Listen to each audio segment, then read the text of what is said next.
Northeast Alternatives presents 13 Folds Live on Lemonadio.com. Sponsored by Turptown Throwdown, Vape City, Wonderland Smoke Shop, and Northeast Alternatives, the most awarded dispensary in New England. Featuring Dave Death, Jess Salemi, Rubber Chicken, and Eddie Bills with special guest Bill Bartholomew. And now, here's David. That's right, Rubber Chicken. It's another episode of 13 Folds Live from the Parlour, presented by Northeast Alternatives on Lemonadio.com. Tonight, we have an awesome guest. You guys are really going to like this. We have fellow independent journalist, producer, musician, the man behind the B-Town podcast, Bill Bartholomew. But before we speak with Bill, we needed another weekend recap because this past weekend was definitely off the hook. Oh, this weekend was awesome. I definitely spent 3 days in bed afterwards. Well, it was your birthday, so you deserved it. And we had that place packed. Friday was, I think that might have been our best show yet since we started doing shows together. I mean, yes, I know it's really, I'll fix it. But yes, definitely, it was definitely our best show by far.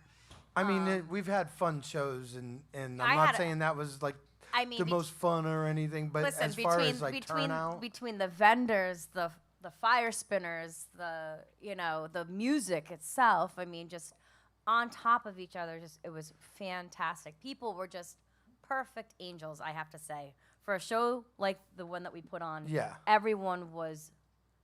There were no issues. Everybody was friendly. And, I mean, everybody's always friendly at our shows. That's the thing. I mean, it's the last time you'd be at a show with a bunch of dudes smoking weed and stuff where it's like anybody started trouble. They can't fight their way out of a wet paper bag if they're high. But, yeah, we had that place packed. I was pumped. It was good. I actually brought Max down there with me, my 5-year-old, when we were setting up. Yeah, he was not there for the show. Not for the show. Just so everyone knows, he was not there for the show. And I just wanted him to see what we do because he's always like, I'm setting up, I'm leaving, he's going to bed, I'm going to do a show, and, I come back late, he doesn't see me till the next morning, and he's like, what kind of shit are you into, Dad? So I was like, all right, let me show you what kind of shit I'm into. And then after we left the hookers, we went to the show. Right. And he told me, I'm like, Max House School sucks. Normal 5-year-old. But no, he loved it. He wanted to. I'm like, dude, you can't hang out all night. But he loved just watching the setup and seeing how we put together all the speakers and the sound is all put up. And he was amazed. He was having a blast. So. Yeah, I mean, I was really, really happy with with all the vendors that we had. And the crew, man. And the crew that we have. I mean, platforms. I feel it's just one of those places where you just. Everything just comes together and everyone works It's together. where the magic happens. It is. It's so magical. Did you have Rubber Chicken? Did Rubber Chicken come to the show? Rubber Chicken was not at the show. Ah. I couldn't babysit him. I was afraid I would lose him. So, speaking about shows, we are postponing the Big Vafangul, and we're actually gonna push that back until October 23rd. And make that a part of the Wonderland Tea Party. I think that's a good idea. Well, what it does is we usually have the Wonderland Tea Party. There's the members only section inside, and why not feed? And why not feed everyone? We're gonna feed our members this year at the same time, and let everybody else hang out outside and watch the bands. We're gonna keep it indoors, outdoors. We're still gonna have vendors and everything. Perfect. But now everybody gets a 4-course dinner as well. Mm-hmm. So that should be fun. This is probably. The bands that we have for that night to begin with is going to be. Oh yeah, it's going to be so awesome. Much fun. We got Slurp, Bear Fight Club, and Sergeant Baker and the Clones. Yeah. So I mean, it's always the most fun show for me, anyways, because it's Halloween, and everybody needs to dress up. Well, we're doing $100. We're all dressing up. Award for $100 award for best costume. I already have my costume. I know what I'm gonna be. I don't have it yet. Well, do you have your costume yet? You know what? I didn't wear a costume last year. You have to wear one this year. Well, the whole team is dressing up. I gotta think about it then. Same with you, Eric. I'll think about it. The whole team is dressing up. Costume. Maybe I'll go as Eddie Bills. I'll go as Dave Death. Dude, it would be awesome. I'll have to grow out my beard. I don't know. I'll just have like 6 Jack and Cokes. The rest of Just the throw rest some of the white in team there. really wants us to stay in. I know they want us to keep with the Alice in Wonderland thing. I know. You know, I'll be the hookah smoking caterpillar, and I'll just. Well, I want to. I think I'm going to be the Cheshire Cat, because I was You the have Mad. been I was there. the Mad Hatter last year. Were you there last year? No, I worked Oh. at the Pump House last year. Oh, awesome, yeah. Weren't you away on in Vegas or some shit the last Halloween? Your last Halloween show, Yes. your Wonderland. I was in Ohio, Vegas. Oh, okay, Vegas, no, Ohio. no. So pretty close. I wish same I was thing. in Vegas for Halloween. That would have been freaking awesome. Then the other thing I think that was pretty crazy that happened this weekend. Did you hear about the volcano that erupted in Spain?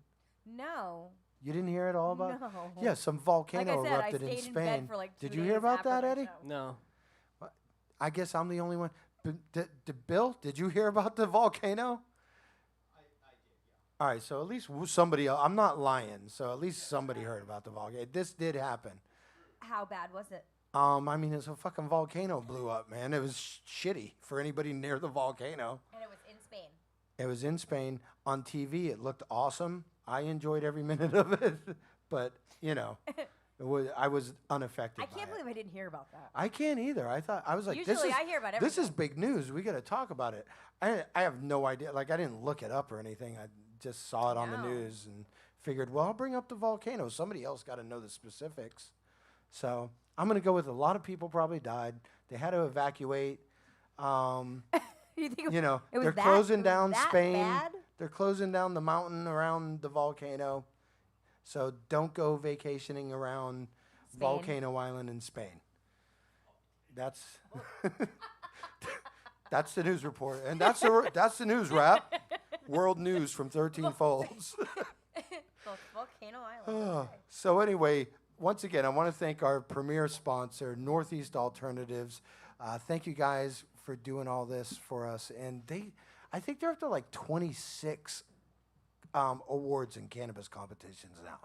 Like they've been cleaning house all week, all summer.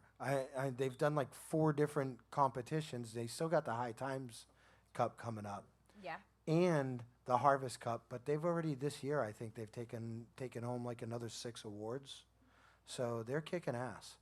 I also want to thank Vape City, Wonderland Smoke Shop, and Turptown Throwdown for supporting us in everything we do. Thank you guys for helping and sponsoring the show, and we love all of you. We couldn't do this without you. If you're listening right now on Lemonadio.com, go check out our YouTube channel, 13 Folds Live. Check us out and like us on Facebook and Instagram. And we also have... You can see the chicken. Yeah, you can see the chicken. You can hear him, but you can't see him right now. You want to fix that. So, because the chicken's awesome, like perfect coloring. He's great for video. Thank you, Kimmy. Also, don't forget that the parlor is now open every night. We have reggae night every Monday. And we can't do what we do without the parlor right now. No, we cannot. Nope. And you guys should be down here supporting us now. We need everybody who's listening or in earshot or watching. Come on down. Be a part of the studio audience down here. It's lots of fun. We're always having a good time. It's always a party when 13 Folds in the house. So come on down. Check it out. Show us some support. Support the local artists, because that's why we're doing this. We want to showcase the local talent that we have here in Providence, Rhode Island, and New England in general, and show the rest of the country what we have to offer, because this is one of the greatest music scenes in the country that I've ever been involved with. So we really want you guys to come down, show your support, show your love to these guys, and come on down. Wednesday nights, I think Steve Donovan is doing the open mic. Is that when that is? Yeah. Yeah. So every Wednesday, Steve Donovan's down here, and then I think every Friday we have karaoke down here, and this Saturday we have the final dropout night. It's the last dropout night, a tribute to John Tierney. Bring cookies. Bring cookies, and John was beloved He was beloved by everyone. One of my best friends, definitely Hanson's best friends. I'm really sad. I'm gonna miss it. I hope that somebody videos it and gets something so I can see it, because so many great artists are gonna be playing that night. Eddie Bills. I think I'll be working the door. I'll see what I could do. We just need one. Is that what? Are you working the door for that show? I believe so. You know what, dude? I would rather have you. I'll work the door. You do. I might even end up being on sound. I don't know. Well, yeah, I can't have you do video and sound. Well, we'll figure something out. We'll figure something out. Keep that camera streaming or something. Right. Yeah, we can get some shit going here. We can figure it out. But anyway, that's enough about this weekend. Right now, I want to talk to our good friend Bill Bartholomew. He's in the house. We're going to talk politics. We're going to talk music. And then we're going to come back and have a word from our sponsors. But before we do all that, we want to have Bill do a set for you guys. So without any further ado, Bill Bartholomew live from the Parlour, 13 Folds live on Lemonadio.com. She's a girl lost this world, so unfurled when I carry on like that. Lonely one,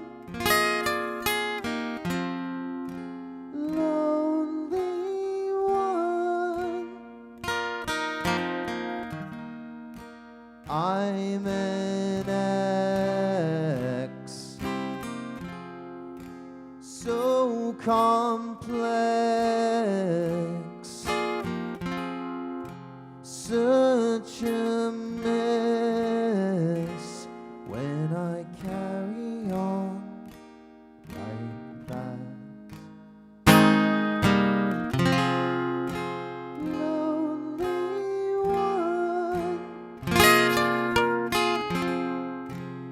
lonely one, when she wakes me from my nest, pulls against my pillow, she's a girl lost this world, so I turn in the valley like that. Lonely one, lonely one, lonely one.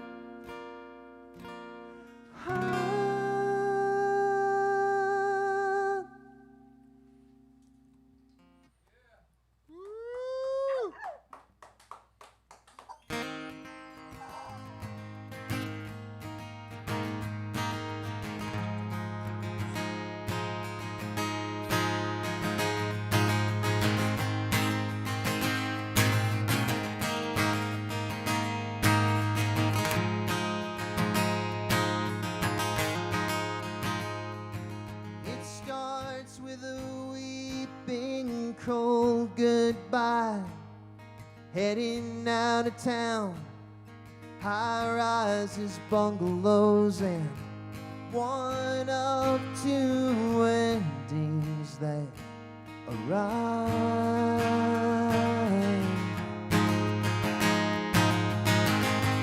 Home still the least inclined, satisfy the time, wide-eyed and wondering what all that creation won't define.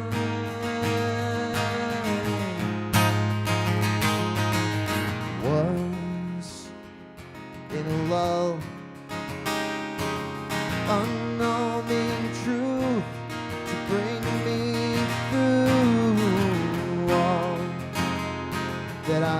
life becoming true to bring me through winds. I can't erase all the mileage that's transpired. I can't believe that I fell from the world on a wire. With nothing left to say, pictures from the grave, heading the refrain. Our eyes are opening now. All that vision won't divide.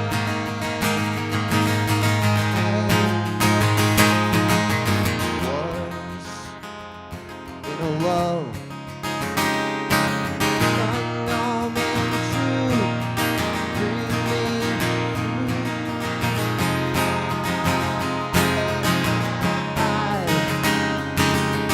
becoming true to bring me through winds. I can't erase all the mileage that's transpired.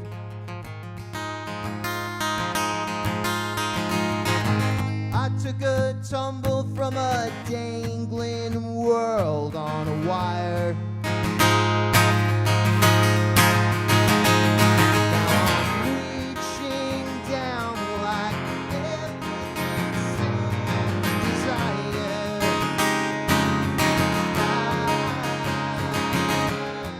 I can't believe that I fell from the world on a wire.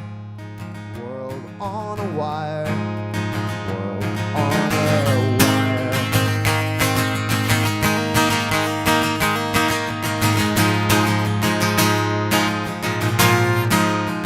World on a wire.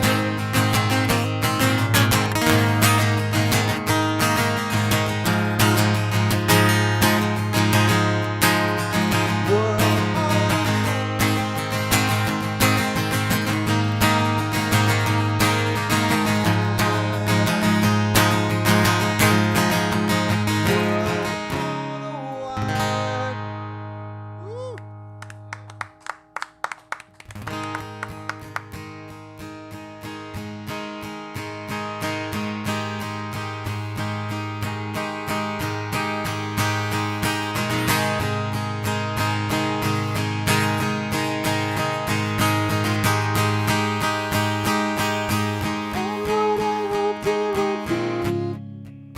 was free, served on a wicked note. I never dropped it off so long, like shadows in the garden, waiting for your words in each and every heart. Waiting for your words in each and every heart. And as I pass below the ground, something told me I was home. I never wanted to be more free of my standard shape and body. Waiting for your words in each and every heart.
Northeast Alternatives is Massachusetts' most awarded medical and adult use dispensary, located in Fall River, Mass. Now serving adults 21 plus from all states with a valid ID.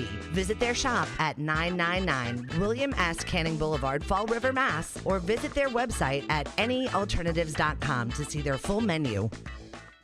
Wonderland Smoke Shop carries all of your e-cig, hookah, and tobacco products, as well as an assortment of imported and fine cigars. There is also a vast selection of rigs, mods, and glass for the connoisseur in you. Wonderland is a great smoke shop for all of your needs. With great prices, great service, and family atmosphere. From special orders to new products, their honest and trustworthy staff will exceed all your expectations. Visit Wonderland Smoke Shop in Warwick, Rhode Island at 666 East Ave. Don't forget to follow them on Facebook and tell them 13 Fold sent you. Lemonadio. Did you ever hear of anyone smoking dried mushrooms? What? Oh, nothing. Skip it. Providing relief from dry mouth since 2020. Tell me who it is, damn it. You got 5 seconds to tell me who the hell this is. Lemonadio. Welcome back to 13 Folds Live from the Parlour on Lemonadio.com. Presented by Northeast Alternatives and sponsored by Wonderland Smoke Shop, Vape City, and Turptown Throwdown. Thank you guys for all of your support. If you're not watching a live stream on YouTube, please go subscribe to 13 Folds Live now and check out what we're doing. Didn't we have a shout out actually on the live stream? We do have a shout out. It's for Randy Robbins. He is, he really, really enjoys your music. The Dr. Randy Robbins, all right. Thanks for checking it out, Randy. And definitely, guys, go check it out on YouTube, 13 Folds Live, or watch on Facebook. Do we still have that set up to where people can donate for the Parlour and stuff like that on there? Yeah, in the video description, there's information. Awesome. So go there and donate. All the proceeds go to our staff, engineers, and everybody who helps put this show together for you guys. Thank you for joining us tonight, everyone out there, and thank you, Hi, Bill Joanna. Bartholomew. Thank you for coming and joining and doing this. What a pleasure.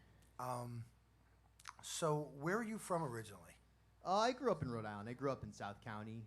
All right. So I was there for like first 21 years of my life, and then after that, I went to Brooklyn for a decade, and then came back here.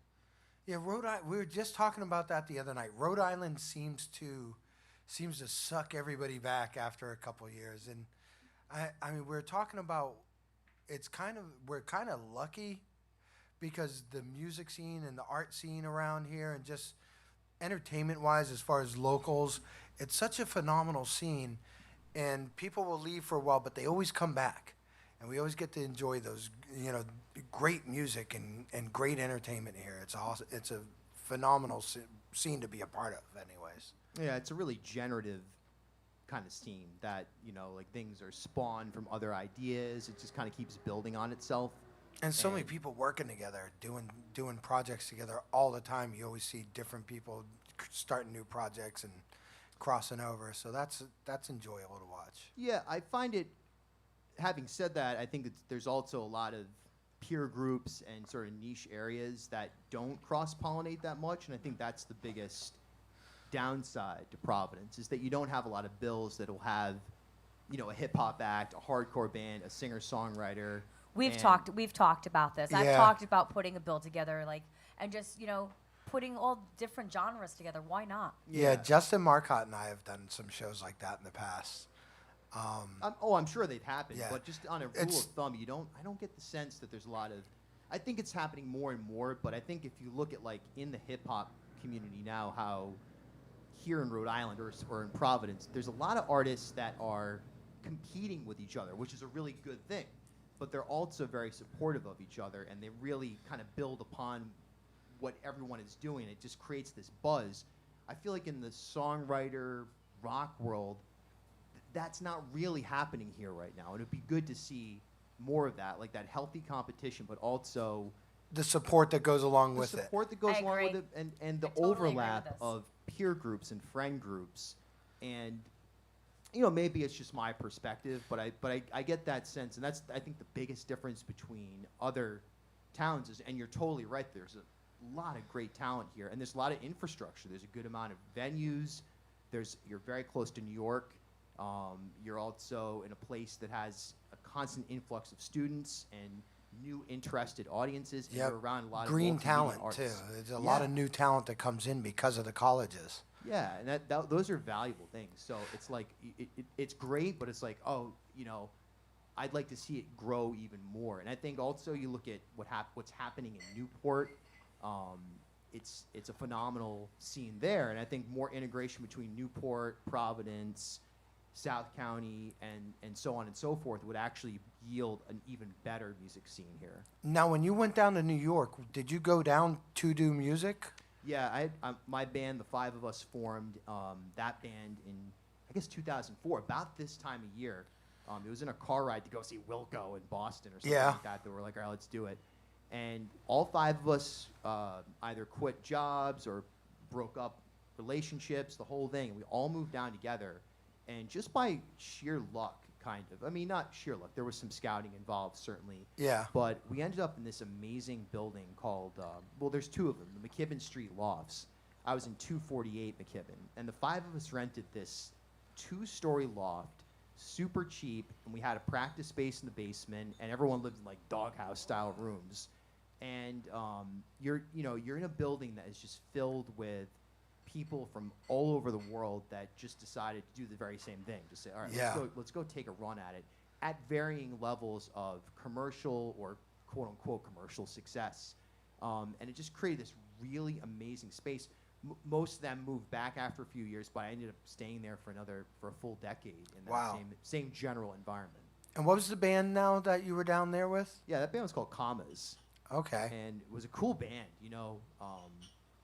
because we had a situation where everyone rotated through different instruments. So sometimes I'd be playing drums and somebody else, Chris Knott, for example, a great talent here in Rhode Island, he would be singing and playing guitar, and we had auxiliary players. So it was just like a really interesting when you had that whole community to pick up extra players from of different people in the building. Yeah, that's for sure. It's like we were able. Well, every one of us moved down together from Providence. Yeah. So the five of us stuck together with that band, and then you're right. After that band dissolved, I started to meet all kinds of throughout the course of 10 years. I started to meet all kinds of musicians, collaborators, artists, graphic designers. Back then in like 2004, 2005, when you were, you're green to New York out there.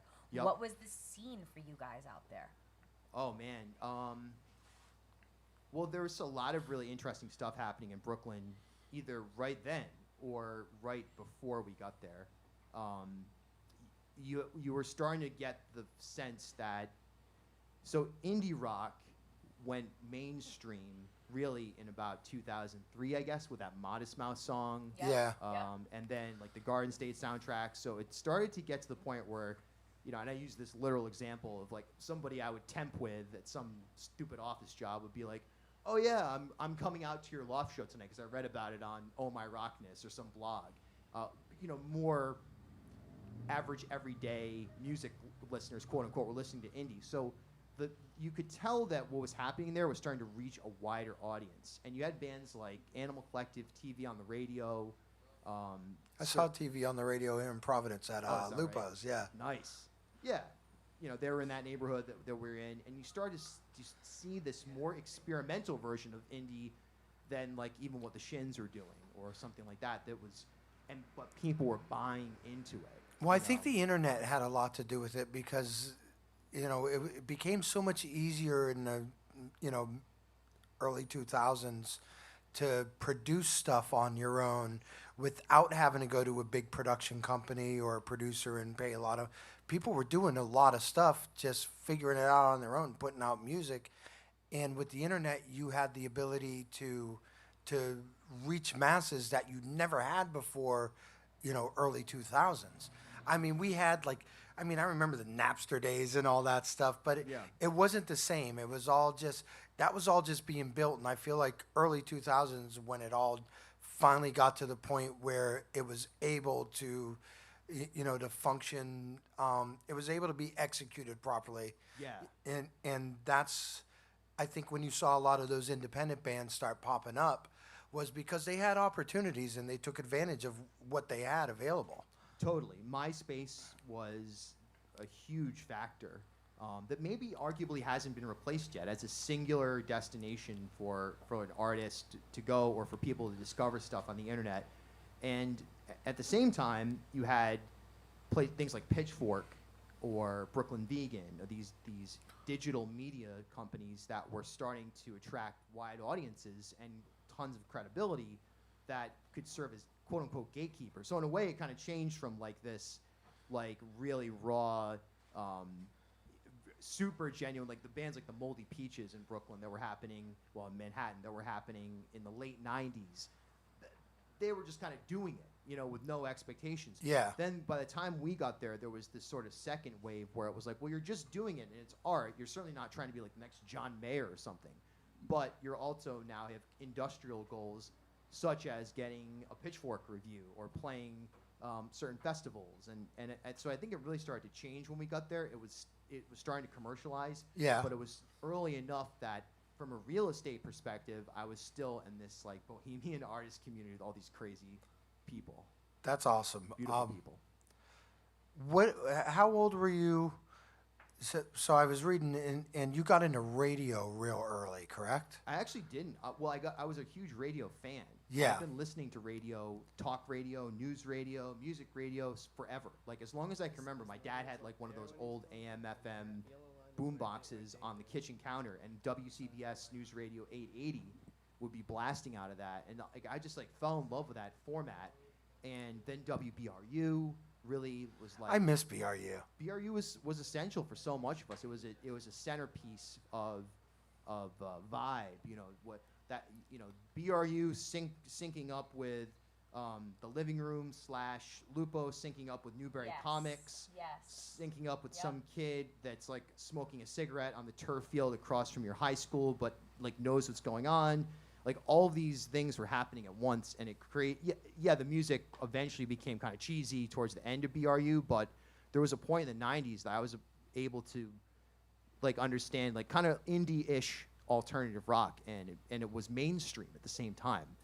And that was the beauty of that type of radio. Well, and you were saying I had read when I was reading up on you that you were into the fact that you were into talk radio as well, which is usually a lot of younger people aren't into talk radio. Yeah, most people probably aren't. You know, I mean, I listen to it.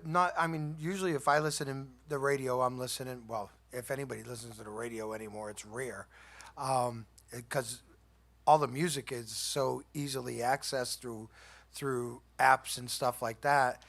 I almost feel like there's no need for the radio anymore. When I do listen to the radio, it's to listen to talk radio now. Hell yeah. I think I'm the only one who listens to regular radio. What station do you listen to? B101. Oh, B101. I thought you almost had me on Light 105. And 103.3, What's the that? Massachusetts station.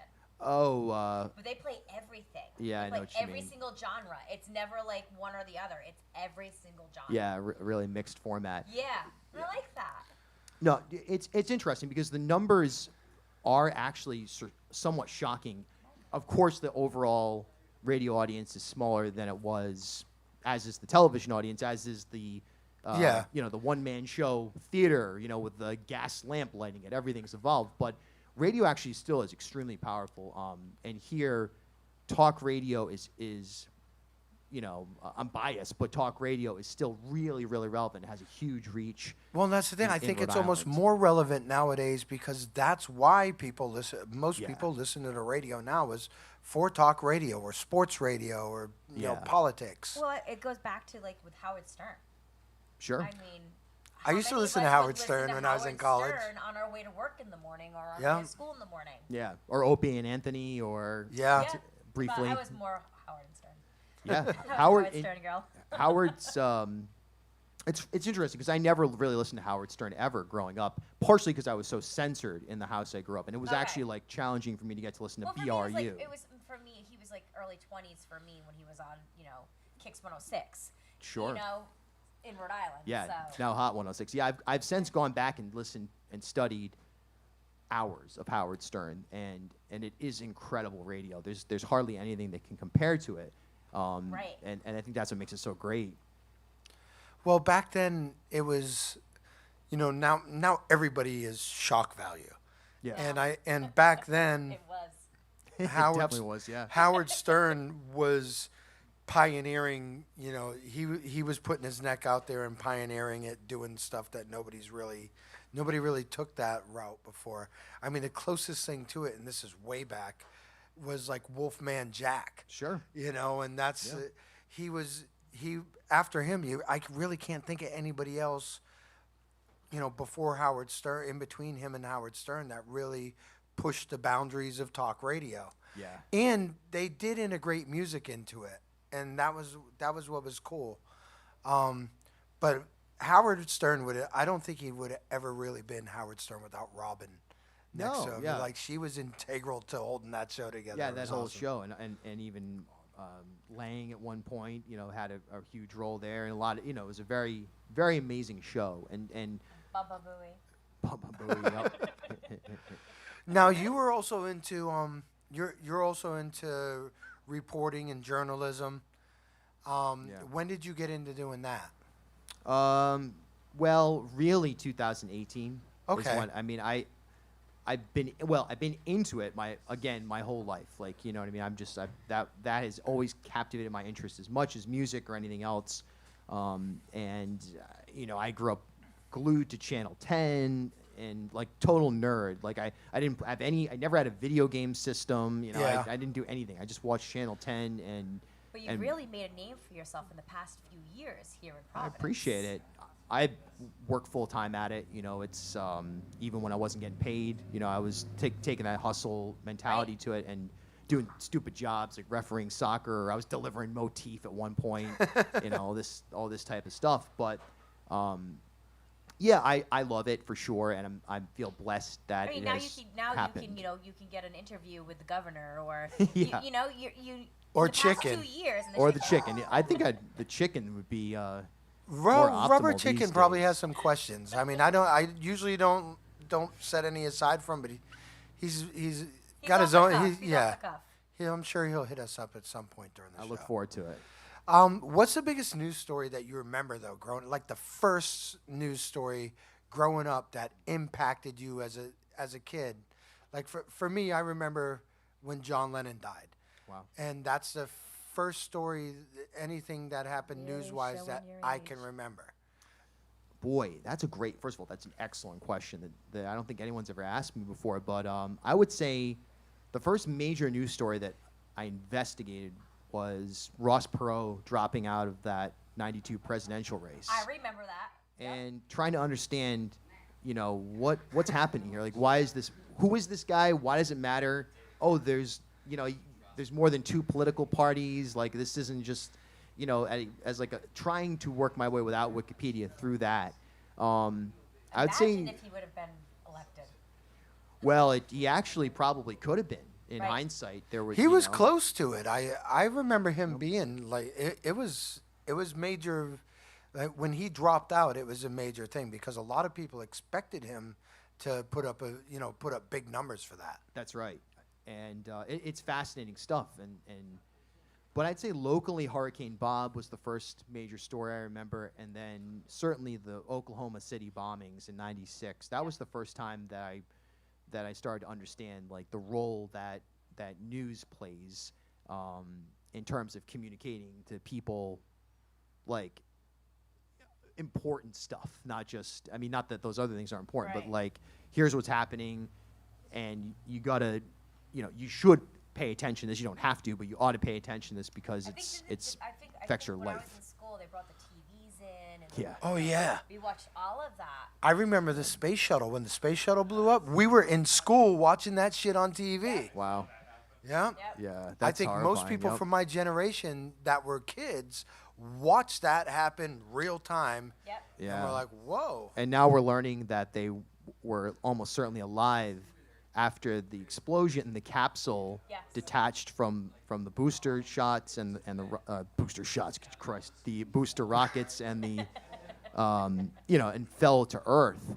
Right. And I've tried to imagine that at times, like what I mean, like obviously it'd be horrifying, but it's also if you can somehow release yourself from like accept the fate that's happening, and then like that could be an interesting viewpoint. Not that I'd like to share it, but Well, also when I think they discovered that Decepticons had something to do with that. Jesus. Yes, I'm pretty sure it was something with Decepticons.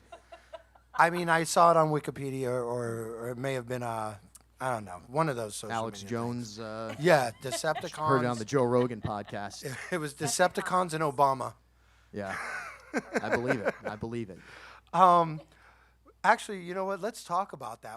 As an independent, Let's talk about Awesome. Decepticons. That's why we're here tonight. That's why everyone's tuned in. As an independent journalist, Yeah. I want to get ridiculous now, but I'm not. I'm going to Get stay on track. I'm ridiculous. going to stay Get on track. We're ridiculous. not going to go off on Decepticons. Oh, okay. As an independent journalist, like, what is your take on current news media? And it's like you got Fox, you got CNN, and it almost seems like, well, you know what? What's your take? Uninformed. I haven't had a television since I moved to Brooklyn. I know Yeah. who Tucker Carlson is. Like, I couldn't tell you who's on CNN or anything like that. Neither. I don't watch any of that stuff. I think it's obviously dangerous. I was thinking on 9/11. I was on the radio and I was describing how on 9/11 you had Tom Brokaw on top of Rockefeller Center broadcasting with behind him the smoldering what became the pile, and that plus ABC and CBS also had similar reports. But that Brokaw report, it's worth watching if you have any interest in the human condition. But to see that delivery of what had happened and presenting that to the American public, I think that was the last time that we ever had a legitimate national news media. That moment, it ended there, and shortly thereafter, they were out.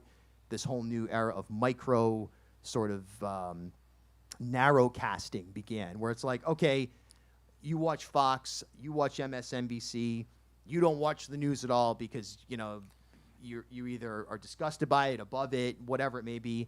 CNN's in there somewhere, and just somehow it just seems like the most unappealing thing. It's like they almost. It's almost like they all have their own narrative, and it's very different from everybody.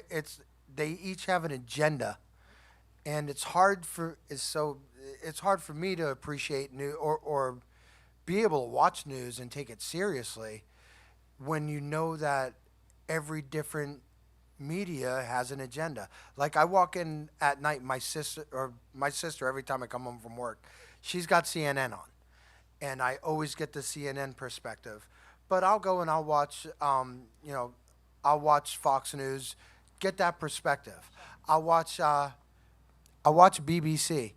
I like to watch all the different international stuff and see what they're saying, and it's all just, we have become such a. It's almost like it's participating in the divide. But I'm rambling on, so We gotta reel it in. we gotta reel it in. And the best way to do that, I think, is with some more awesome music from Bill Bartholomew. Look out. So stick around, guys. We're going to come back with more questions. And until then, let's listen to some tunes from Bill. Thought I was going to sneak in a sip out of my water bottle. Ah. I thought you were going to commercial. You know what? You had a nice tease there, getting ready to sending us to. Driving back, it's been a couple of hours. I got a long, long way to go. Just relax and tell some jokes to a silent radio. Faceless bats, they turn their backs and follow me to tomorrow. It's sort of like the end of time that I can't seem to borrow. And you know why it's come to this. Slightly out of the picture that I can't afford to miss. And you know why it's come to this. Like I never really knew you, and I can rely on those that warn me. Going home, it's like a million minds that point me to the top. A country mile, a soft reminder, ancient work of art. Faceless bats with backwards hats, they follow me through my sorrow. The sun arrives, the grass reminds me I'm not really hollow, and you know why. It's come to this, slightly out of the picture that I can't afford to miss, and you know why. It's come to this, like I never really knew you, and I can rely on those that warn me. Can rely on those that warn me.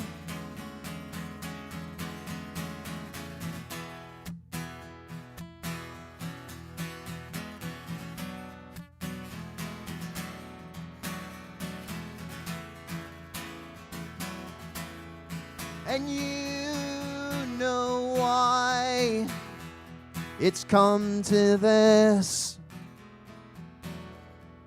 like I never really knew you, and I can't rely on those that warn me.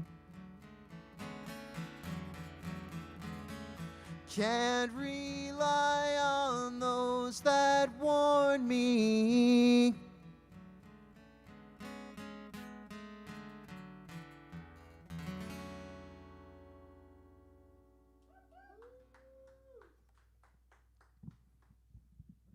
Thanks.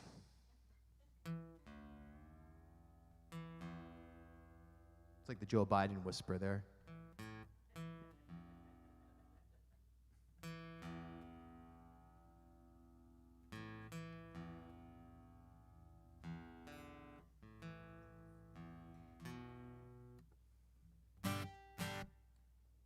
Is my guitar on, perchance?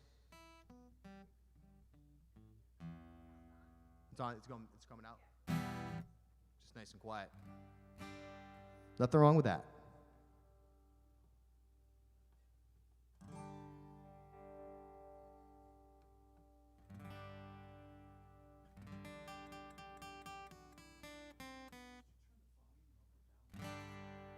I don't believe so, but I'm turning it the opposite way right now just to see if. Oh, okay.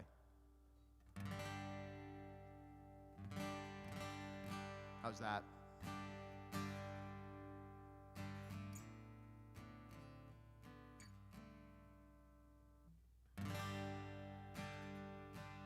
Good? Cool.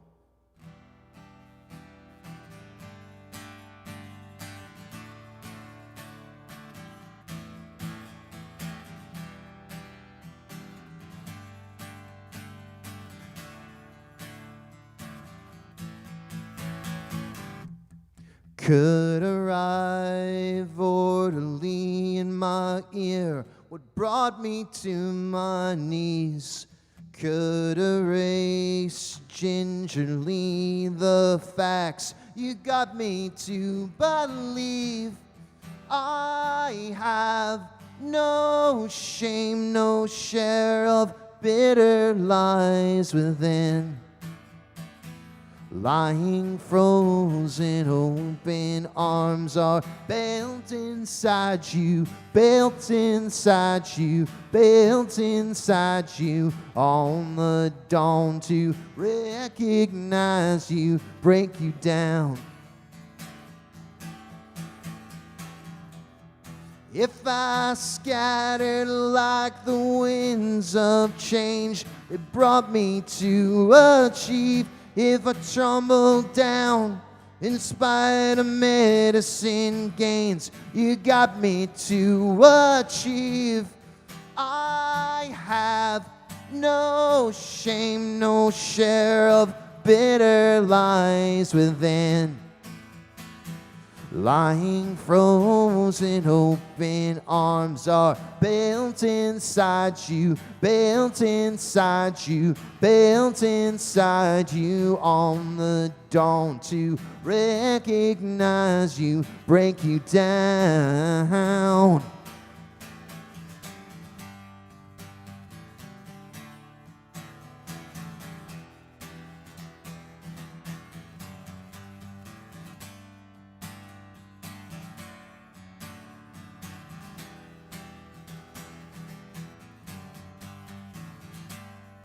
I have no shame, no share of bitter lies within. I have no shame, no share of bitter lies within. No, oh, oh, oh.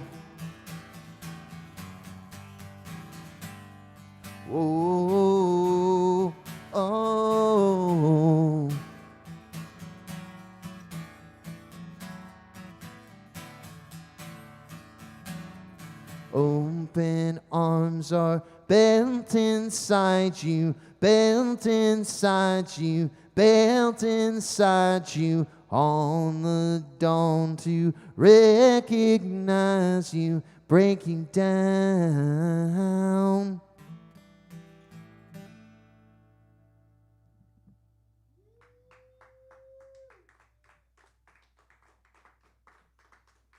Thanks a lot.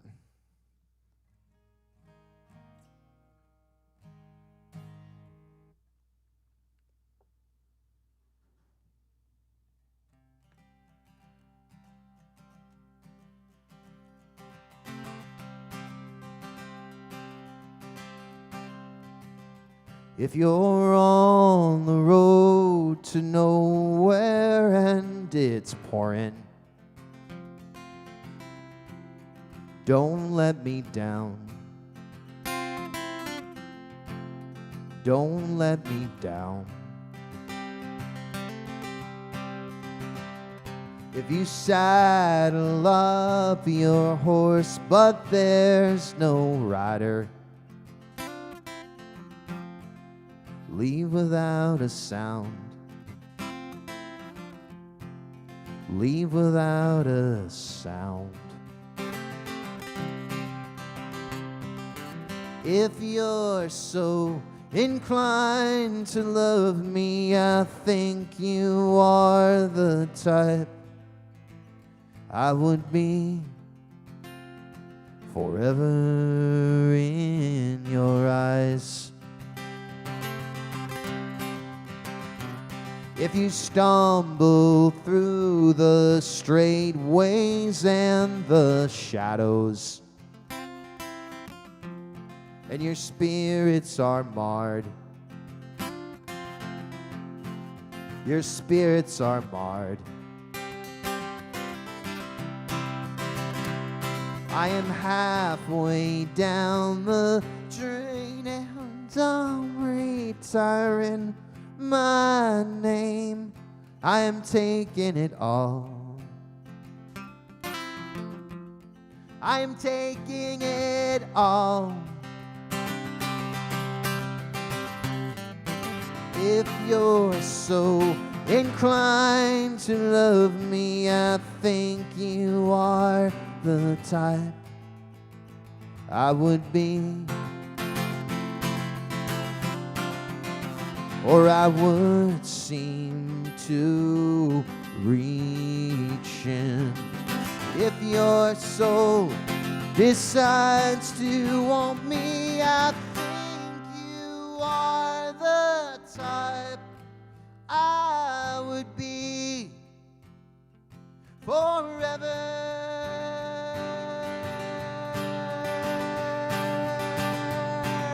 In your eyes,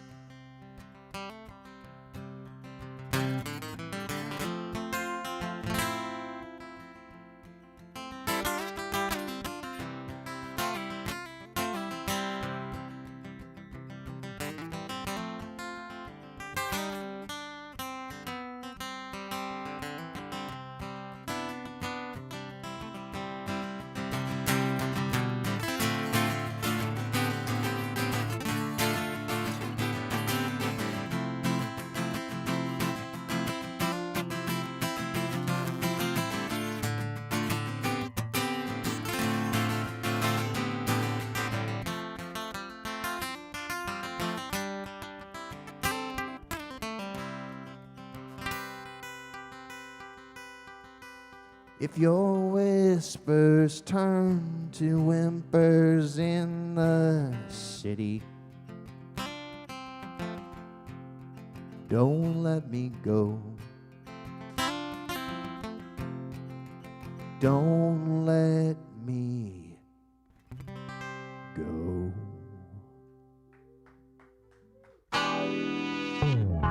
Northeast Alternatives is Massachusetts' most awarded medical and adult use dispensary, located in Fall River, Mass. Now serving adults 21 plus from all states with a valid ID. Visit their shop at 999 William S. Canning Boulevard, Fall River, Mass. Or visit their website at anyalternatives.com to see their full menu. Wonderland Smoke Shop carries all of your e-cig, hookah, and tobacco products, as well as an assortment of imported and fine cigars. There is also a vast selection of rigs, mods, and glass for the connoisseur in you. Wonderland is a great smoke shop for all of your needs. With great prices, great service, and family atmosphere. From special orders to new products, their honest and trustworthy staff will exceed all your expectations. Visit Wonderland Smoke Shop in Warwick, Rhode Island at 666 East Ave. Don't forget to follow them on Facebook and tell them 13 Fold sent you. Lemonadio. Did you ever hear of anyone smoking dried mushrooms? What? Oh, nothing. Skip it. Providing relief from dry mouth since 2020. Tell me who it is, damn it. You got 5 seconds to tell me who the hell this is. Lemonadio. Welcome back to 13 Folds live at the Parlour on Lemonadio.com. And before we get back with Bill, we just got to do a few events that we got coming up. Summer is officially coming to an end. What is it, next week? Is it next week that it's done? No, I it's thought actually Memorial this Day. week. Is it this week? It is. Man, so summer's over, but we still got a lot more music and entertainment coming. And what do we have in store for the next big shows? So it looks like we have on Saturday, September 25th, our very own Chris Hansen will be hosting the Last Dropout Night. A tribute to trebuchet. Can we not? We're gonna catapult people on stage. Here we It's go. gonna be awesome. All right, so a tribute to John Tierney right here at the Parlour. This is going to have some amazing musicians performing, including Jay Burnt, Spaga Hash, Josh Willis with Green Sabbath, Nick P., Chris Rosenquist, Christian Calderon, Gregory Rourke, Matty O, Nate Cozzolino, Becca Nevere, Stephen Piva, Steve Donovan. Can you stop? I can't help but make fun and like mix up the names now because I keep looking at you in the corner of my eye, and I can see you laughing at me. Changes shit too. Half the things. And Chris in there. Hansen, stop laughing at me. And Chicken is going to make a special appearance at that show, I think. Rubber Chicken 69 in the house. It is in his house. Where do we get? No, 69 Saturday from? is not the 25th. It's the 26th. Is it the 26th? No, I'm pretty sure it's the 25th. No, you are the right. It's the Yeah, I am. What the is right. going on the 26th though? We were supposed to have the big Oh, Vafangul. that's right. So Saturday, October 2nd, our good friend Mike Clinton is throwing Croptoberfest. Croptoberfest. Yeah, Croptoberfest. That's what I said. Out in Camp Timberland Trails in Toland, Mass. You read that Where is correctly. Toland, Mass? Toland, Mass is way the fuck out there. That's where it is. I've never heard of that before. This is the first time like really reading It's right on the this. Connecticut Mass border out Western Mass. It's an awesome place. Actually, I think it's like 40 acres of land out there. And he's got camping, vendors. Are we going to that? I don't think I can go. I want to go, but I think I have I'm the not kids going that if you're not weekend. going. Okay, And so, it's a camping thing. I so don't do this the event camping. has overnight camping, vendors, workshops, glass blowing, educational seminars, music, food, and boasts. Yes, it boasts. It boasts. You know No, what? Make up words. I can't. We need to do editing a little bit more. Hey, it's It boasts one of the best cannabis competitions in New England, the Commonwealth Cannabis Cup. Contact Mike Clinton on Facebook and see about making reservations now. Oh, you want to edit that? Did I? Reserve your spot now. reservations? You can reserve your spot now. Yeah, you can. You can call him and reserve, or message him, reserve. I mean, we don't have a website for this. No, I'd assume it's croptoberfest.com, but who the fuck knows? So just look up anybody named Mike Clinton. Hopefully you'll get it. Hopefully it's the right one. You know what? Look up Mike Clinton on Facebook, and if you see an orange background with a fucking pumpkin on it, says Croptoberfest. That's the best way to probably find the right him. dude. Then Saturday, October 23rd, we will be hosting our 8th annual Our Wonderland. annual. It's our 8th annual.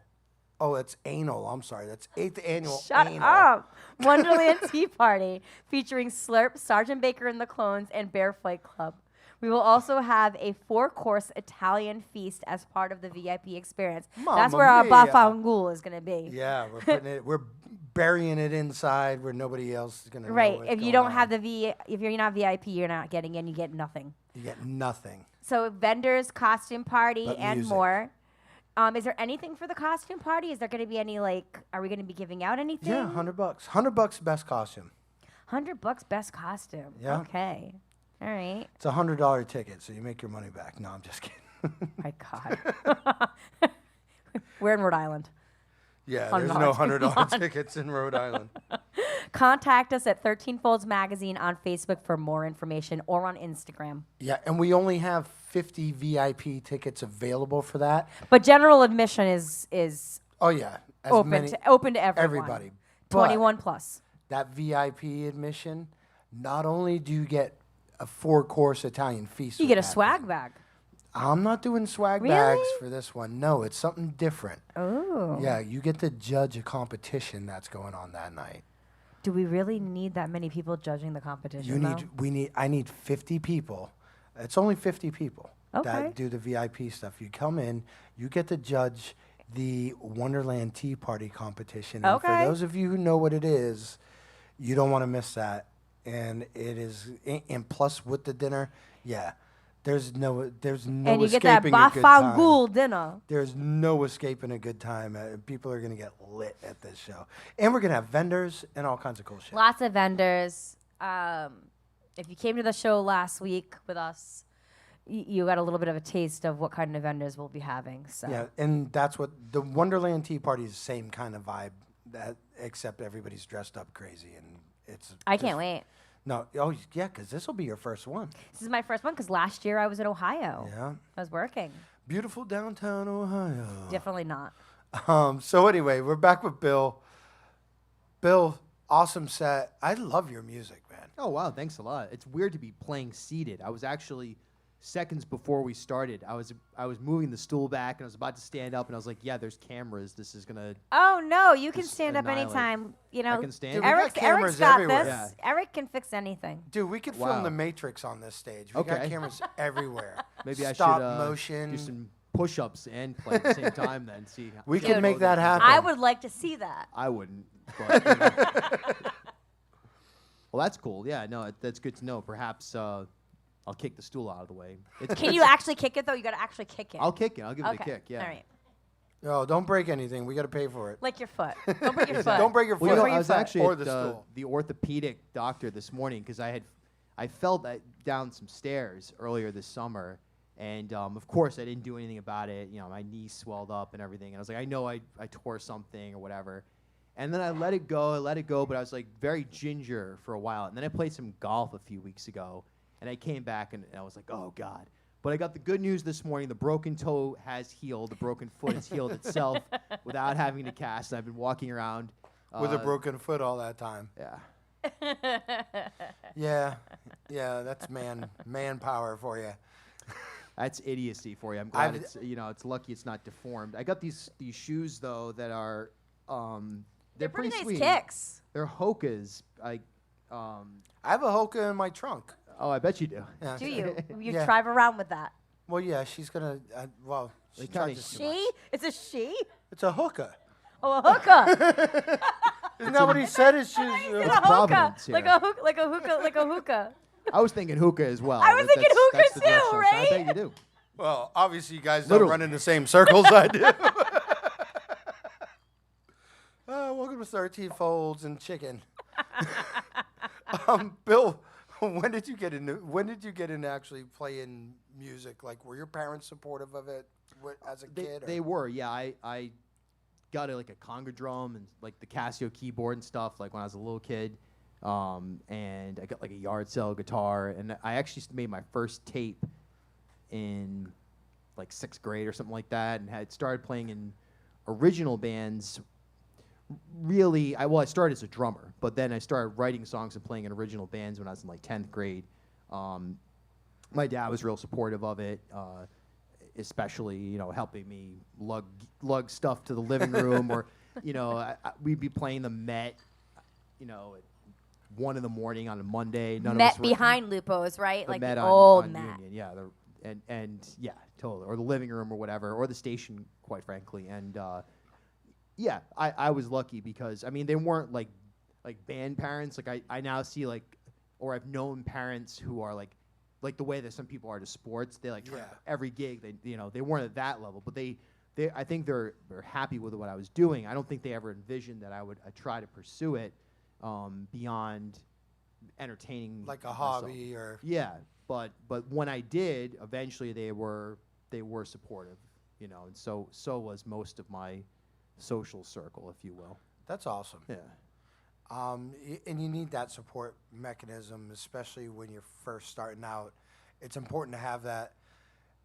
There's a lot of people that, me with my art, growing up, my father was always like, "You're never gonna make any money with being an artist. You're stupid." Go to bus-" sure. And now I'm, I make money doing art. Yep. So, Well, having that you're a graphics designer. whatever. It's a silly title. Which bands influenced you most growing up, or band? Well, on a lot of different levels. I think the first time that my mind was blown was when I heard Faith No More, All right. and I was like, "Oh, okay, we That's can go. a- We can go here." How old were you? They were already broken up by then, so I was 12. Maybe they just about to break up, so I was maybe 12, 13 years old when I first heard them. That's awesome. And then Mr. Bungle, and went down that Mike Patton road. Neil Young is also huge for me, as a songwriter. Did you know that Neil Young is married to Daryl Hannah? They just Yeah. got married in I had 2015. no clue. Yep. What is she, 80? What No, is she, she's 90? 70. Oh, so No, he's 80. No, she's like in her 60s. She's in her Okay. 60s. Yeah, he's 80. Yeah. Neil Young. I've seen Neil Young twice, and I just read the article. the both other day, that's why I times know. all he did was play his country stuff, and I'm not a big country fan, so I was disappointed both times. And I loved Neil Young growing up because my parents were big Crosby, Stills, and Nash fans, and the Crosby, Stills, Nash, and Young albums were like the ones that blew my mind. Yeah, sure. And so yeah, I was a huge Neil Young fan. I even had the chops, dude. in Yeah, the whole college. look, yeah. He just had the chops the other day. Don't let him fool you. Yeah, that beard grew quickly, that's for sure. So Faith No More though. That's it. Yeah. I love Mike Patton. Mike Patton's is such a next level artist and business person and performer. And party animal, fucking Party animal, everybody I absolutely. talk to in the music industry that has hung with Mike Patton is like, Mike Patton parties harder than any other person we've ever hung out I with. have to say, I'm sorry. I don't know a lot of Faith No More. My stuff. 5-year-old loves the entire Faith No More catalog. I feel I can see horrible that. right He now. will sit down it's and just rhythmic. rip you it up. You don't really know what the words are. It's just sort of like this melodic, rhythmic. It's very, it's very tribal and very. It's very. It feels like it's going back to some like old music, like centuries and centuries and centuries ago. Before like classical music, there was other like dominant music, and I feel like Faith No More represents that. It's just like raw, tribal, organic music. Well, so it's almost like when you were talking about how the independent music scene, the indie music scene popped. So in the early 90s, like 80, 88, 89 into like 95 is kind of when Faith No More came out on the scene. And we had Jane's Addiction. Yep. And it was like, that was the wave that I kind of graduated high school with, was that wave of music. And it was like they created a new genre of mainstream music, and Faith No More were one of the pioneers of that. Yeah. They were supposed to do a reunion tour, and then COVID hit. Yeah, and they so just that got they just announced new dates, and Mike Patton canceled them for a mental health break for Mike. oh wow. And I thought that was interesting and bold and showing like a certain level of maturity as well that they would do that. And vulnerability. Vulnerability for sure, yeah. I always wanted to do, I want to do a cannabis cup. Like, I help everybody run their cannabis cups and concerts and stuff up here. And I always wanted to do a cannabis cup and have Faith No More be the headliner. And that would be, I guess I gotta brush up on my Faith No More. You got some research to do here. Right. And when they announced that tour, I was like, yeah, this is my opportunity. And then COVID hit, and so that dream washed away. Yeah. What about? How old were you when you started wanting to become a journalist? Like, was it when you were young, teenage, adults? Like, in 1995, when I was 11 years old, I wrote to Frank Coletta at Channel 10, the Channel 10 Sunrise guy with the coffee mug and all that. That guy. And I wrote to him a letter that said, I want to be a journalist, or I want to be a broadcaster. I watch you every morning, Frank. I sent it to that Art Lake as well, kind of the drunk weatherman guy. But it's long since deceased. But so probably 95 is when I really wanted. That was something I always wanted to do. And when I went to URI, and when I got there, I majored in communications because I thought that would be like, all right, this is my fast track to broadcasting. But it turns out that it was just like classes they stuck like the football players, whatever. It was like a there's a lot of great football players. Extracurricular activity. It was just like a way to get people college credit that were there for non-academic reasons. You know what I mean? Mostly athletes and stuff. So, which makes sense because if you're going to be a professional athlete, I guess you got to be able to talk in front of the camera or whatever. Yeah. But the 1 in 5,000 URI athletes that would have that level. But anyway, so I left that because I thought it sucked and it was a waste of time. And then I went more into politics, but I was still really I never really saw myself running for office or anything like that. I always thought in the back of my mind, and throughout my time in Brooklyn working as a musician, I would always be collecting little bits of whether it was listening to New York talk radio obsessively or reading or attending events. I saw this great event, Tim Russert of Meet the Press moderating a debate between Mario Cuomo and Newt Gingrich at the Cooper Union. And it blew my mind. I was like, this is the most, there's no show, Faith No More was playing a free show right now, and I would much rather be here. I would any day rather be in this room. So there was an energy that was drawing me in, and I became more and more interested in politics, reading tons of Noam Chomsky and anarchist zines and things like that. But then also traveling to the South with my band and meeting all these kind of Southern conservative people. And how far south? Well, I've been. I'm gonna say Georgia. I've been down to New Orleans. I guess that would be the furthest. Well, within the United States, the furthest south I've been is New Orleans or San Antonio. I guess I don't know, or San Diego. I'm not sure what the most southern portion is, or Miami. I don't know, but all over. I've been all over the U.S. doing music. And always would get the local alternative newspaper. Always would flip through the radio, talk to people, and start to paint this picture over 10 years of doing that.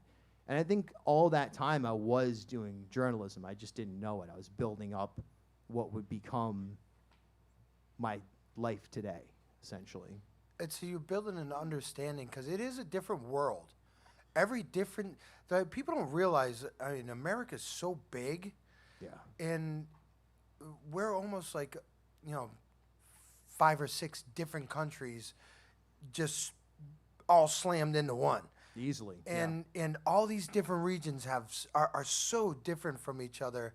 And I think in order to be a good journalist, or at least a fair journalist, that you have to have empathy and understanding of what these individual regions of the country, the way they think, and the values and morals, they change from region to region.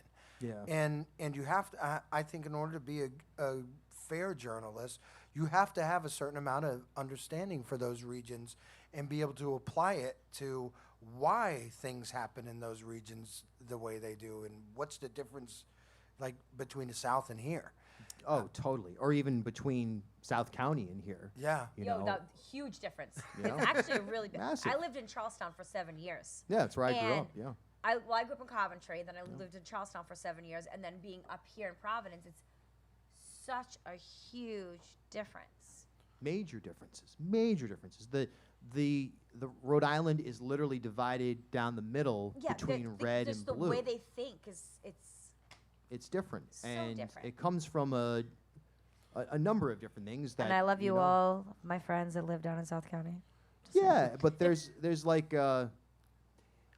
there's covert. There's things like I went to Cheraho, and there's like some wonderful people there, and so on and so forth. But there were also things like, we'd have like a soccer game against Central Falls, and the coach would come on the bus, and he wouldn't say what I'm about to say if we went to South Kingstown. He'd get on and he'd be like, all right, it's like some gym teacher. He's like, all right, like, make sure everybody holds on to your bags. Like, don't let anything out of your sight. Like, nobody leaves the field. If you got to go to the bathroom, you go with somebody. Like, somebody's going to Buddy system. Bro. jump You go out to from a Central dumpster Falls. and stab you in Central Right. Falls. And that was taught, and it was very Yes. pervasive, and Yep. it's sickening, and it's a horrible thing, and it's a racist, classist, evil thing. That's But it's horrible. also an innocent thing because these people don't know any better. A lot of them were, Well, a lot of and them, it's like, the opposite here in Providence too. I said the same thing. Like my early 20s, I lived in Charlestown, so I went to the Ocean Mist. I hung out at the Bond View. I was in South County. I stayed in South Kingston. I never ventured to Providence. Yep. It wasn't until my early 30s that I discovered Providence Right. and what we had here. Yeah. And I've been, hanging out in Providence ever since. Yeah, and I think it's interesting too because there's people who are highly judgmental and critical of Agreed. more conservative-leaning people in Rhode Island, and that is, I mean, there are certain things that obviously that are associated with being further to the right that are totally, to me, just outrageous, unacceptable. But same at times with the left, and one of them is judging people without really understanding them. So I think that on a global basis, it's important to just wrap your head around. That's the good thing about being a musician is that you really do interact with tons of people, or an artist of any kind. Right. It's part of the job is getting a better sense of who people are, animals are, how everything works. There's But let's a face it, narrative too. there. Rhode Island is one of those states where they are the tiniest state, but it's literally like you ask someone to go 2 towns over, and God, they got to pack a freaking lunch. Yeah, exactly. Yeah. We're not talking about Woonsocket chicken. He gets offended whenever anybody brings up Woonsocket. So Don't blame him. I don't think any of us would be talking about Woonsocket. it's chicken. You can't keep him in line. So We do have. we want to do another round of music and play some more songs with you, Bill, because We got so much more to talk about that's why after this. that's why we're and Bring I it love on. this interview because I usually don't get to talk politics and just perspectives with people, and especially independent. You have that. I want to talk more about your podcast and how you got into that when we come back. Cool. Yeah, because I want to get all that stuff in because you got, and you also have a show coming up soon, correct? Yes. Next. Here. ne- Here. Actually. No. In Providence, but not here. Not here. No, No. I forget where it was. But it's with Lako. With It's at Becca, my loft. Becca. yeah. with Becca's band. Neveu. Neveu. Lako, yeah. So we'll talk about all that in the next segment. But right now, let's do. Actually, before we have Bill, take your drink of water now because I'm going to run on yeah. for like 2 minutes. I like this. I want to thank our sponsors once again. Northeast Alternatives, the most award-winning dispensary in New England, killing it on every level. And Vape City, our new sponsor from Mass. They got shops all over. We got to make them a commercial though, so I can't tell you any more than that. It's secret. We're keeping it on the DL. And I feel like the people upstairs are going to come to the ceiling. Oh, they're cutting through because they're like Vape City's down there. Right. Vape City's awesome. Let's go Right. downstairs and see what's up. So thank you, Vape City. Thank you, Wonderland Smoke Shop. And thank you, Turptown Throwdown, for everything you do for us. You're listening to 13 Folds live at the Parlour on Lemonadio.com. Yay.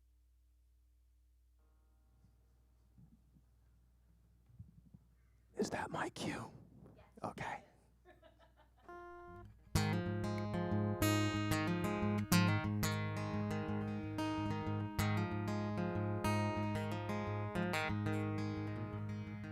I sent away for a treasure map. It came one day, it was bubble wrapped.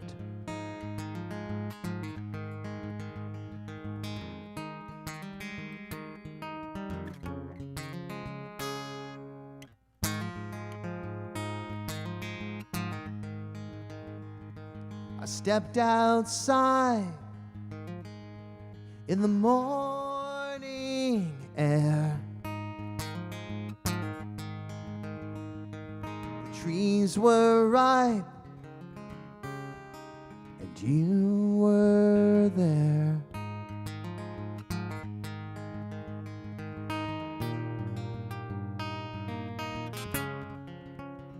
You're not here.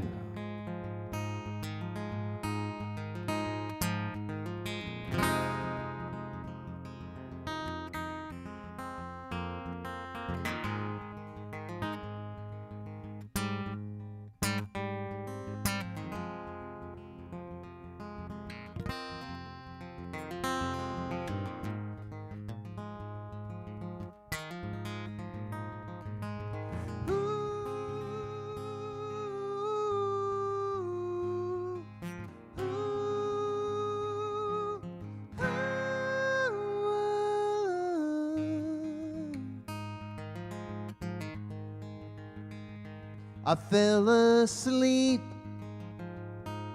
under Manhattan stars. When I awoke, I was in your arms.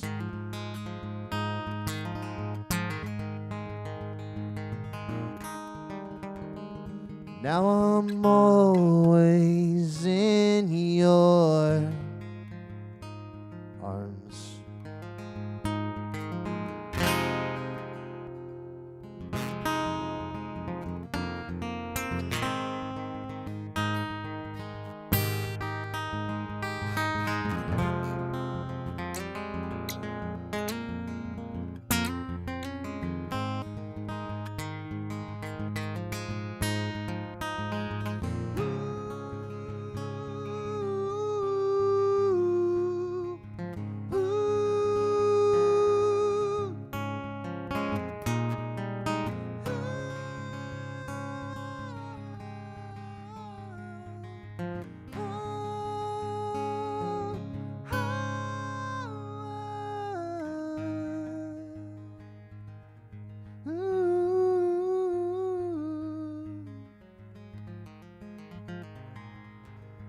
I sent away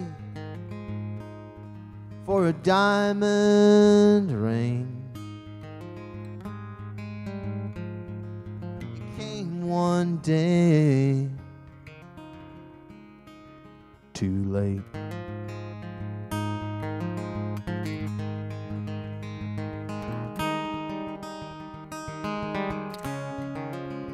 She slipped away.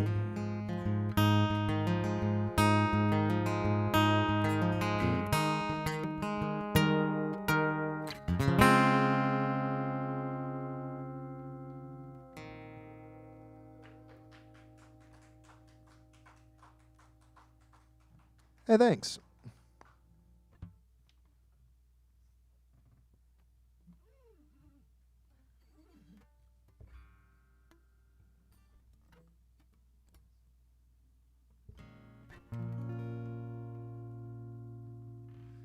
I'm chained to the stars. My heart is strapped to the sun.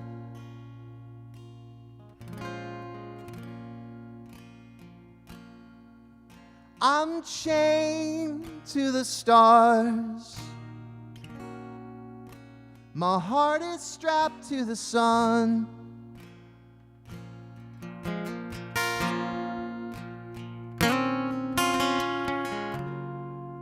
And I wake up every morning with my face frozen to the floor.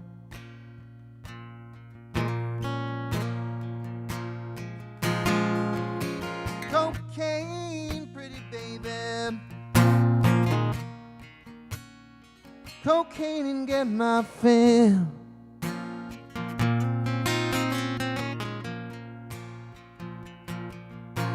Cocaine, pretty mama.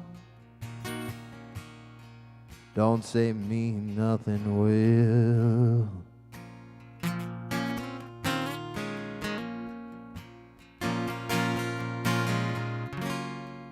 And I'll keep on riding this ghost train until the night becomes the day.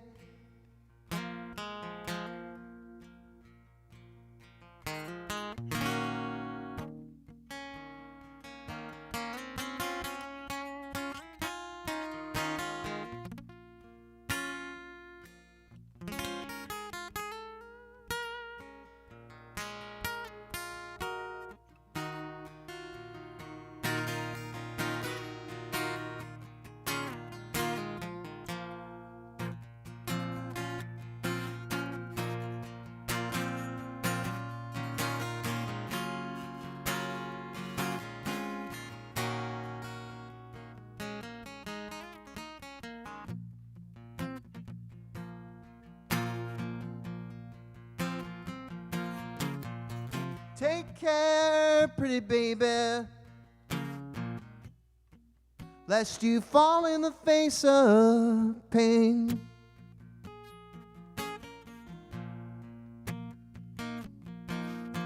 Take care, pretty baby, lest you fall in love again.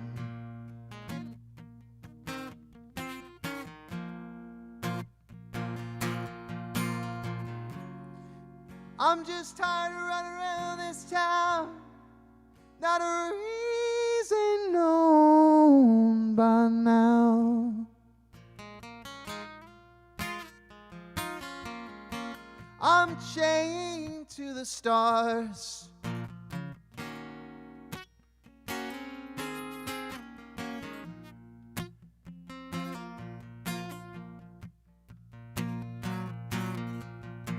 I'm chained to the stars.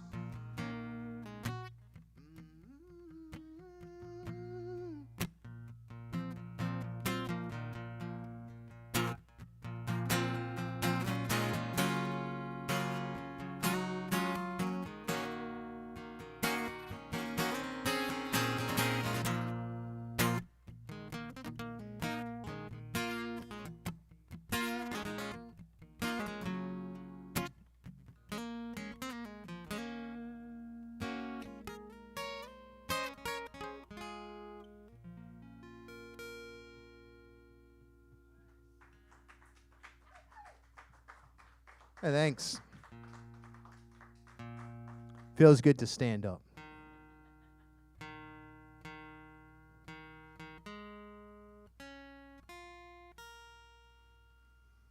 was playing a bunch of old songs tonight that I was thinking about. You know, old to me, new to the chicken that's sitting right there.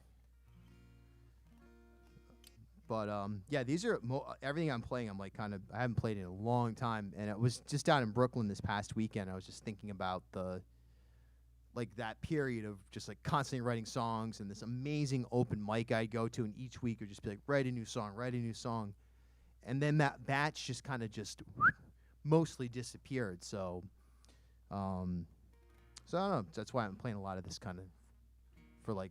Randy Robbins out there, he's probably like, some of these songs, like, what the hell are these?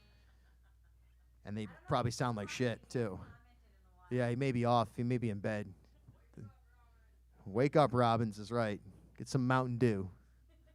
Do the do.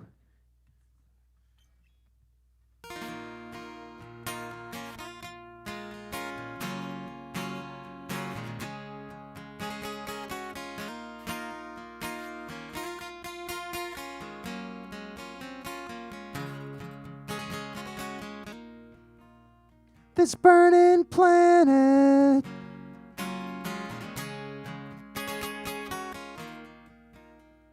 rifling their sound as one. what's within it.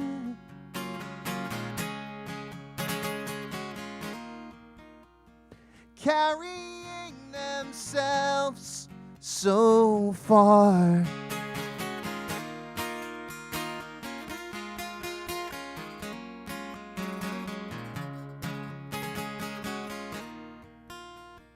I were gotten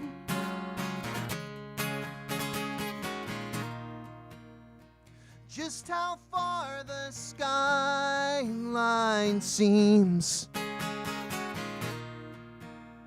These enigmatic pieces of me, they all make the language of the world.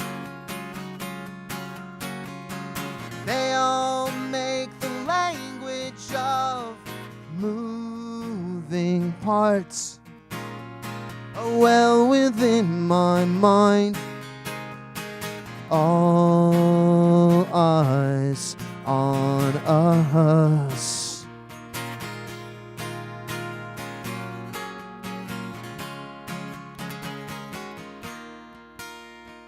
I went all out.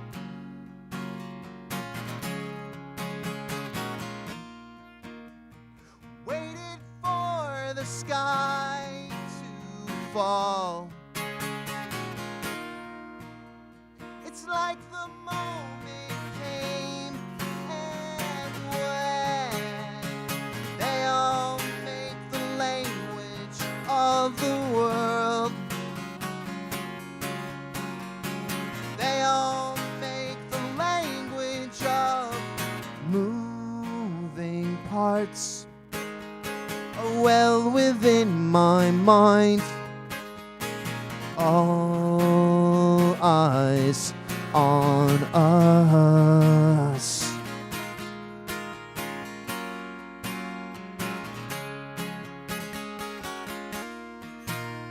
This burning planet, they all make the language of the world.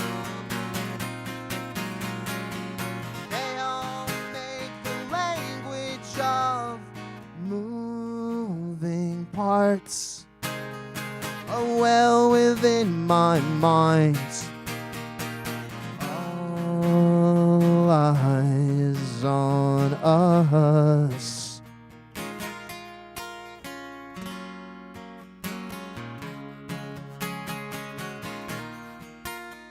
This burning planet,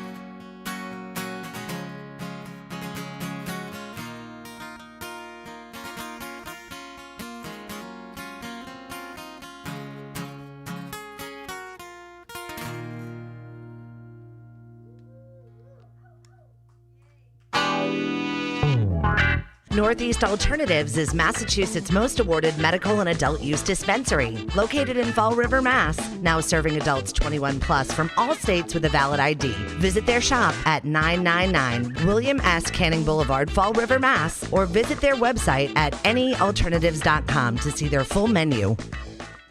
Wonderland Smoke Shop carries all of your e-cig, hookah, and tobacco products, as well as an assortment of imported and fine cigars. There is also a vast selection of rigs, mods, and glass for the connoisseur in you. Wonderland is a great smoke shop for all of your needs. With great prices, great service, and family atmosphere. From special orders to new products, their honest and trustworthy staff will exceed all your expectations. Visit Wonderland Smoke Shop in Warwick, Rhode Island at 666 East Ave. Don't forget to follow them on Facebook and tell them 13 Fold sent you. Lemonadio. Did you ever hear of anyone smoking dried mushrooms? What? Oh, nothing. Skip it. Providing relief from dry mouth since 2020. Tell me who it is, damn it. You got 5 seconds to tell me who the hell this is. Lemonadio. Welcome back to 13 Folds Live at the Parlor on Lemonadio.com. Presented by Northeast Alternatives. Sponsored by Wonderland Smoke Shop, Vape City, and Turptown Throwdown. And we are back with Bill Bartholomew. Hey. And another amazing set. Dude, your range is everywhere. Yeah. It's funny because it's reduced from 10 years ago, most of my songs are like, for the music people out there, they're like capo 6 minimum and higher. They're like super high. And now I'm like playing tonight. I'm like, oh man, I think I need to throw the capo in the trash on the way out and just like detune the guitar and go as low as possible. So, being into journalism and politics being important to you, do you bring a lot of that into your songwriting? Oh, no, kind of, not really. Not super like. And sometimes I've thought about it too. I've been like, oh, it's weird or too bad that like I don't have more of a like I'm not like I'm already standing here with an acoustic guitar, like singing songs. Like it's almost too bad that like some of that stuff isn't in there. But you keep it separated, because you don't really want to be that soapbox person either. In a way, though, it is good to have these more separate. Like lyrically. Well, for me, writing songs is like it's I don't know how to describe. I literally can't pull the words. It's almost like fishing or harvesting, where you're just constantly searching, and then I'll find like a melody or a chord progression or a lyric, or I'll see something like a store name or something like that, or like one time right before we moved to Brooklyn, somebody was telling an anecdote at one of our band practices of like, oh man, yeah, this kid like Johnny whatever, he used to put nickels in people's burgers when we were in middle school at lunch. And I was like, my buddy, both Chris Knott and I, my bandmate, and I were like, nickels, what a great prompt. So we both wrote songs called Nickels. So sometimes like that's how I'll get there, but yeah, definitely not usually specifically politics. All right. But you do have the other platform that you get to use to express that and discuss worldviews and news topics. And your podcast, the one you're doing now is Bartholomew Town or B Town. You're still doing that, correct? Yeah, that started. Yeah, that was kind of like. Well, that's what I wanted to ask you too. Like, how did you get into that? Well, so I used to like. So I lived with my wife, who I met at this building, this like loft building that I was at in New Brooklyn. York. Yeah, we lived in this tiny apartment for a couple of years, right before we moved up to Rhode Island, and it got to the point where I was like constantly like I'd be like, all right, so Gabriella Rossi has just opened the door and the groceries have been placed inside of the cabinet, and here she comes. Look at that, on her way to.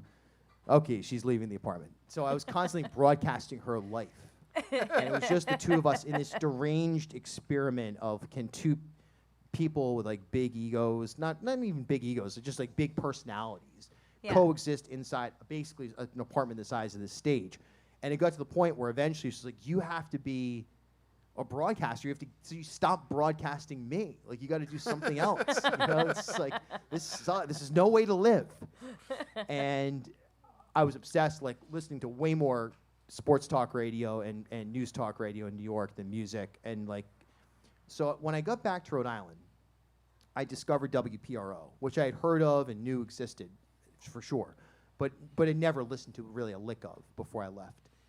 And I was just like, holy shit, this is amazing. That the fact that this exists from 5 a.m. to 9 p.m. live in Rhode Island, live local news talk. And so I started calling as William in Newport.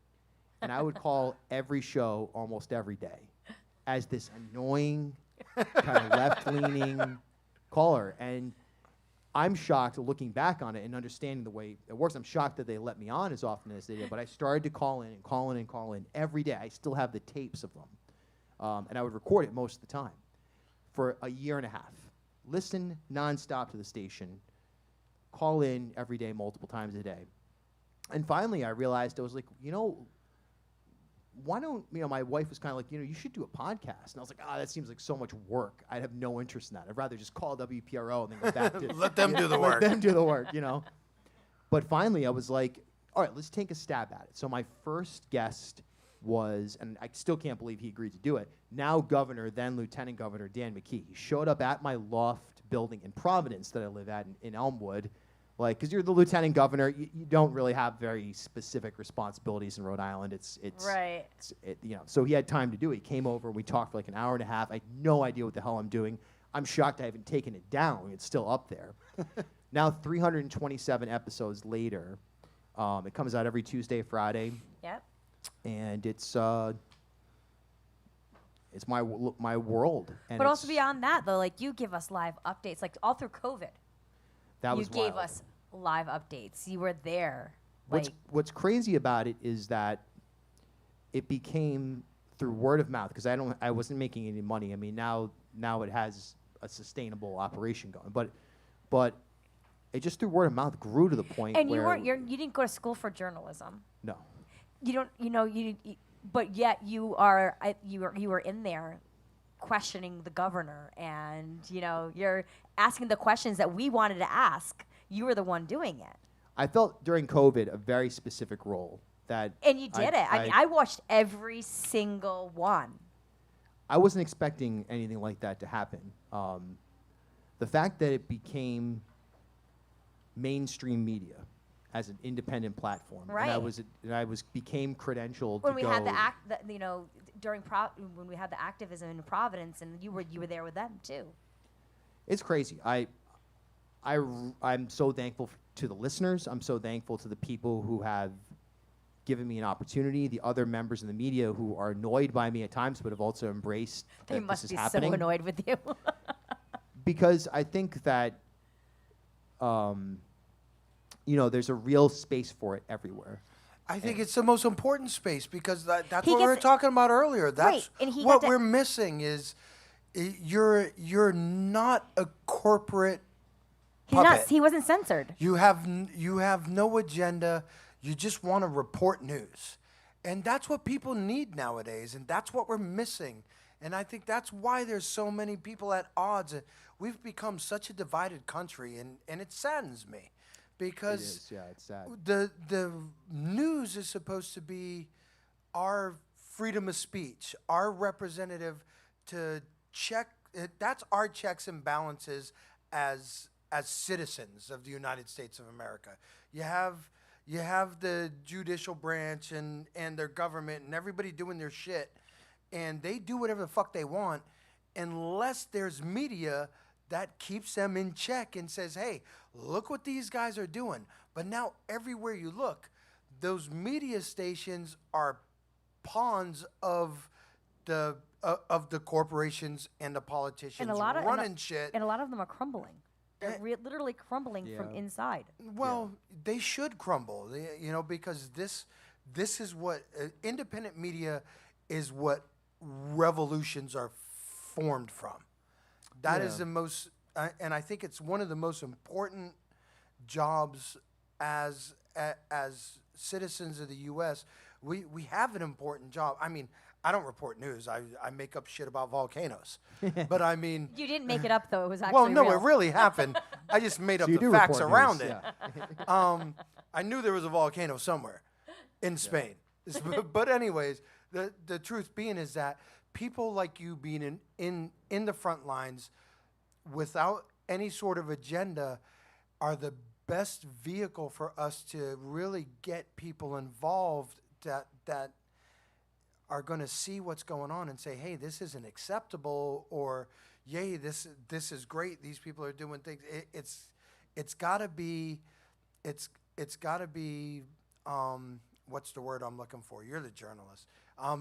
It's unfiltered. Yeah. And- Well, that's and- it. It's got to have, and media is. Look, in Rhode Island, there actually are people who do great work, and I think it's probably true everywhere. But the bigger the platform gets, the more corporate Yes. interests there are, the more money is being thrown around, and for sure, there's definitely limitations that I have seen. If I was going to be totally honest about things, I think that people would be surprised by some of the outlets in Rhode Island that I think are the most bought and paid for or most phony, and be surprised by some of the ones that I think are the most authentic. But I'm also friends with people in those organizations, and I see the struggle they go through to try to be honest they want about to things. be honest, but they're censored.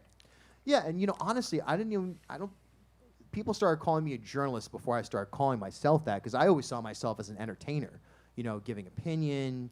And then it started to become clear, oh, okay, this right here, number one, there's a way to be both, have an opinion and be an unbiased journalist. A human can do both things, no matter what anybody tries to tell you. Right. The news outlets here in Rhode Island, all of them have an opinion, all of the people behind there. Now, whether they stifle that and they repress it so it shows up in a piece that they're working on and it's unintentional bias, or if they just let it out, I mean, that's the human condition. We're naturally opinionated. So, but I think Rhode Island's very blessed to have a lot of great mainstream media outlets and alternative outlets. I agree. But I also think that there is room for more independent media and more opportunity. And the fact that I was able to work my way into these situations. Well, that's what's incredible. It's like you didn't, like I said, like I'm going to say it again, you didn't go to school to be a journalist, Yeah. but you worked your way into it. No, you didn't work your way into it. You did what you did because you enjoyed doing it, and eventually it ended up. You like you said, it's funding itself now, or at least helping a little bit. Yeah, and I think that grind is something you learn as a musician. That it's a push. You know, you make huge sacrifice. Like, look, I've squatted in New York. I've lived in my studio for years at a time. You ref soccer games, man. I mean, how low can you go? Exactly. He also distributed Motif magazines. Oh yeah, that was a tough job because you drive around, you come home covered in ink, vehicles covered in ink and all. Now, was it in the Vic? What the fuck was his name? The Mike. It's Mike. Stage? It was with Mike Ryan. Right, and those so guys, at least you didn't have to deal with Vic through that. Yeah, they're great guys, no question about it. Hey, and the paper's awesome, hey, but delivering hey. it, not so much. But I think, just one last point on that. The opportunity that I've gotten from this to now work with PBS. I know that's. I mean, I wish we could touch more on that. We're running out of time. Yeah. But I mean, you're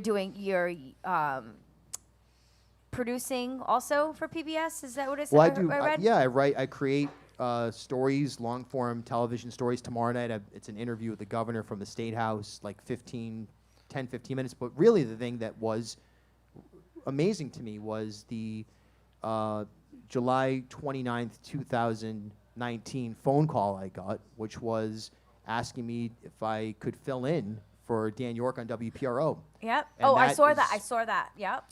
That is one of the. It was from like 3 to 6 p.m. or something, wasn't it? And now Which is one of the shows you used to call into, so these shows that I used to call into, 99 I used to call 99.7. WPRO. Yeah. Yes. And I started filling in there. I still do, and contribute news stories. And That's awesome. so to have it come full circle and be on that station that I was so amazed by when I first moved here, just a few years, really. It's an interesting experience. I'm thankful for it, to have those platforms. And, I take it extremely seriously. I'm up in the morning, like I read. I don't take it for granted for one day that that's a public utility in my mind, that you have the responsibility to maintain. And it's not much different than music, but with music, there's a lot more flexibility to be creative, yeah. And like I said, like I have been watching you for the past 2 years now. Like I appreciate it. And I have known you. We had met like a long time ago, like before you went to New York and stuff. But like for the past few years that you've been back in Rhode Island, and then you've been doing the podcast, and like through COVID and everything, like I've watched all of your episodes. Well, and I appreciate that. It's incredible. Like I said, like where you have gotten yourself to, with no help from anybody, from schooling, nothing. You did it for yourself. I appreciate that. Yeah, my parents I don't have some uncle that like works at the State Right, House or exactly. anything like You that. So put in the work. That's what I'm talking about, the work. You put in the work to I don't get know about yourself work. where you are today. Okay, chicken, we're getting there. It's almost over. It's almost over. So, I mean, you did it for yourself, and you did it for what you enjoyed, and now look at everybody that watches you. Well, I appreciate that. And my thought is that, anybody who wants to do anything should just do it. Right. There are limitations, but there's also a lot of sacrifices you can make in terms of you're getting up at 6 a.m. and working till you pass out. can you live off of, very little money, and Right. can you live off of, 0 to 1 cars, or no vacations, Yep. or, no alcohol, or no Picking up odds and end jobs just to make it through. doing stupid jobs that suck just to like fund things. If you're willing to do that, going to yard sales and flipping board games and bikes and things like that.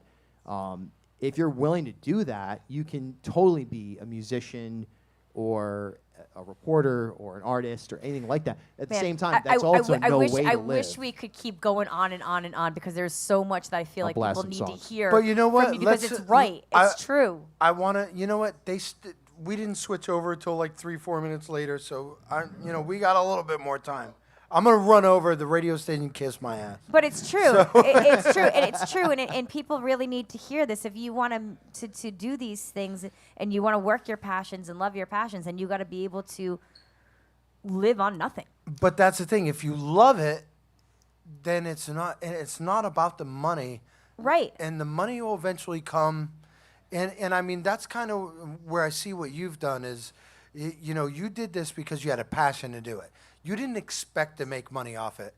Listen to, I hope you guys are listening, all the people that don't make money here. You didn't expect to make money off of this. But eventually, if you do it because you're passionate and you learn to master your craft eventually. And it takes time. We don't all start off mastering our craft. It takes years to refine everything and get things to where you feel confident in what you're doing and you appreciate what you're doing.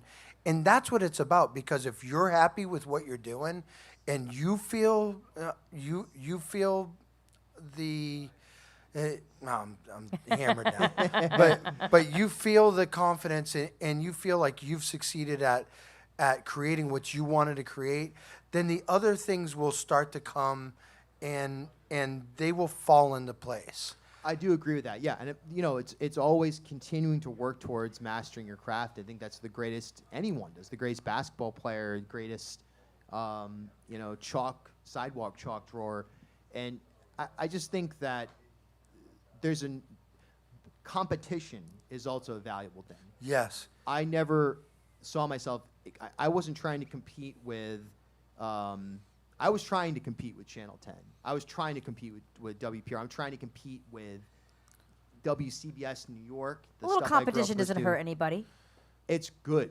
It makes you better. And when you lose in a moment, you have to be better. And I think that and right now, I think that's something that could be.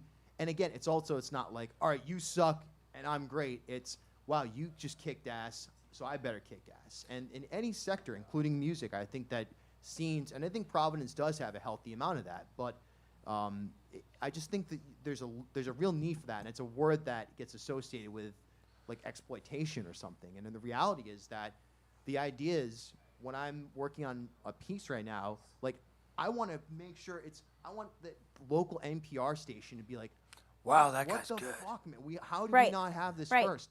Like, why are our numbers lower than somebody with no budget? Or I want to look at WPRO and be like, wow, that was an incredible one-on-one interview with a subject that I haven't gotten yet. That's something to work towards. They beat me in that moment, and I just think that I learned to accept that in Brooklyn, like this notion of like you're definitely not the greatest, and you just have to keep working. The big egos need, when they're squashed and contained, I think that allows people to develop a lot more, rather than just like, woo, I made it, like I'm here.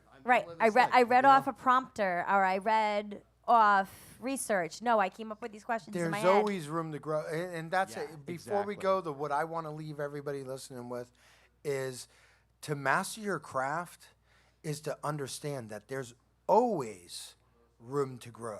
Always. And when you sit and you look at yourself and you think, oh, I finally mastered my craft, that's when you better sit back and reevaluate shit, because you need to always be looking to improve and be better and strive for better at all times. And I think society in general should take that lesson. Strive to be better, because we're never going to be good enough. And if we strive to be better, we're always going to improve the way of life for not only us, but everybody around us.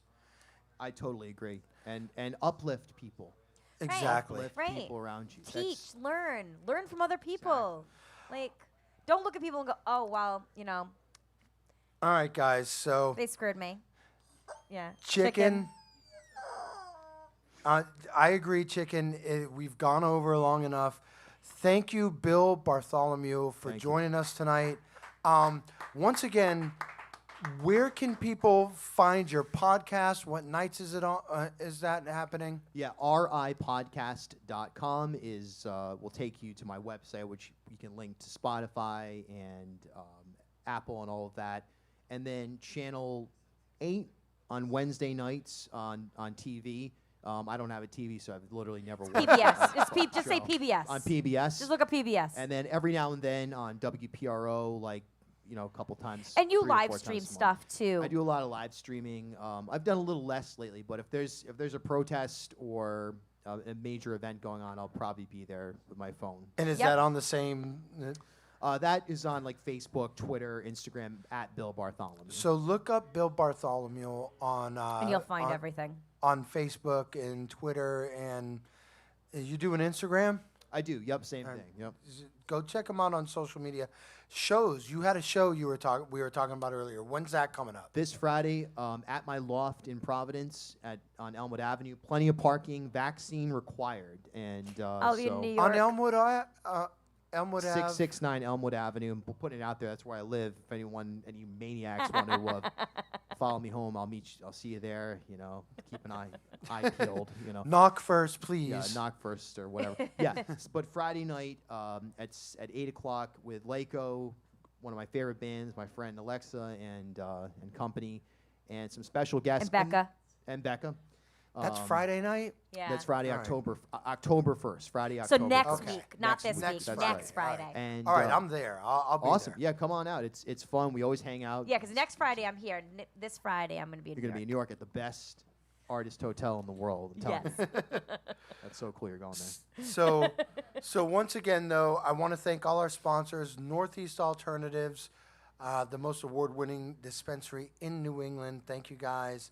Turptown Throwdown, Wonderland Smoke Shop, and Vape City, our newest sponsor. Thank you, guys, for all supporting us.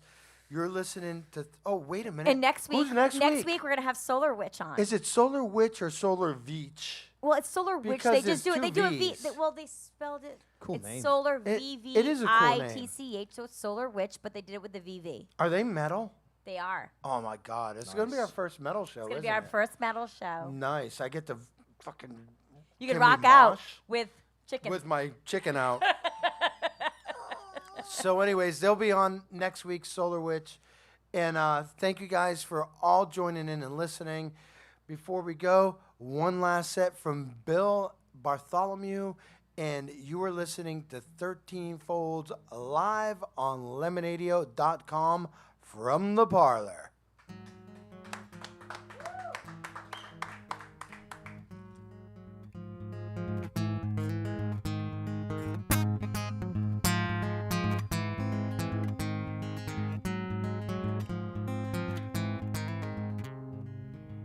If you're here, be near, right behind the walls, my dear. If you're free, let's be big wheels into the morning, big gold stars in my darling's eyes, big wheels into the sunset. Inside is the real energy.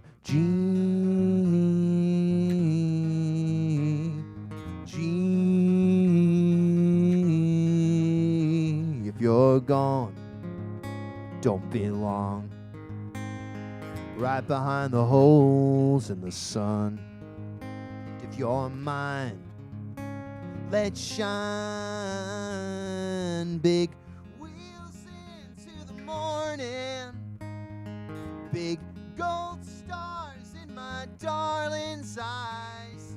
Big wheels into the sunset. Inside is the real energy.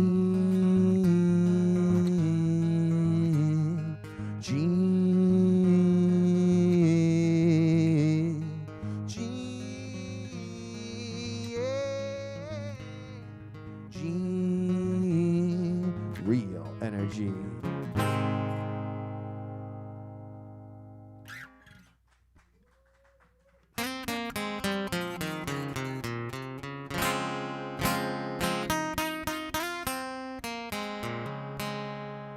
I know 1,000 little things you love to say that give me such a feeling, and all the things you do to pick me through the day.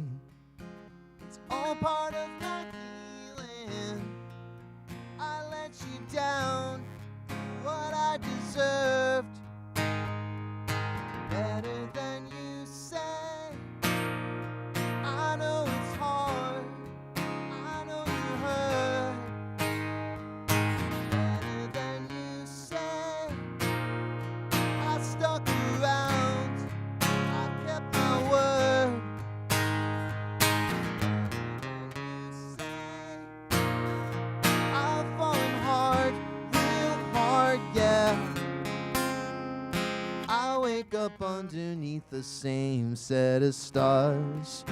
You left without a reason, and left to wonder what in this life's truly ours.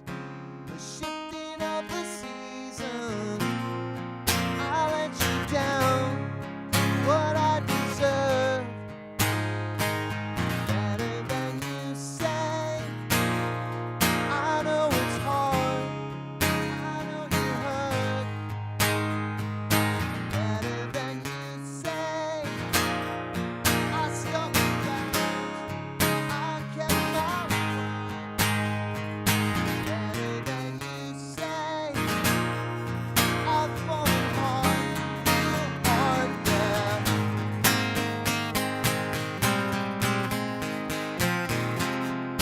Turn away.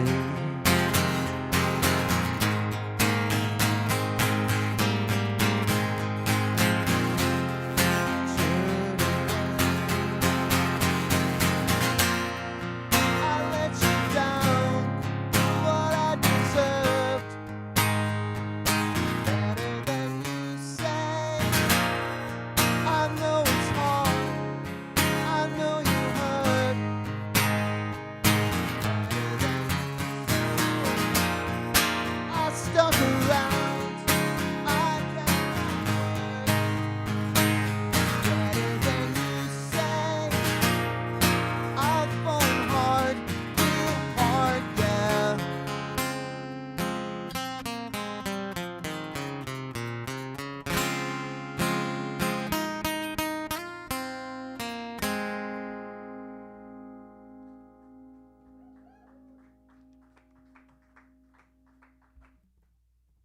Hey, thanks a lot, guys. Thanks for having me tonight. Cool operation you got going here.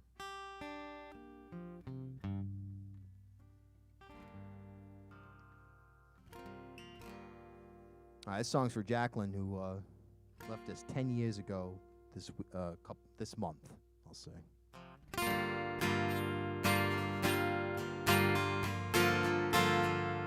It's called Two Funerals.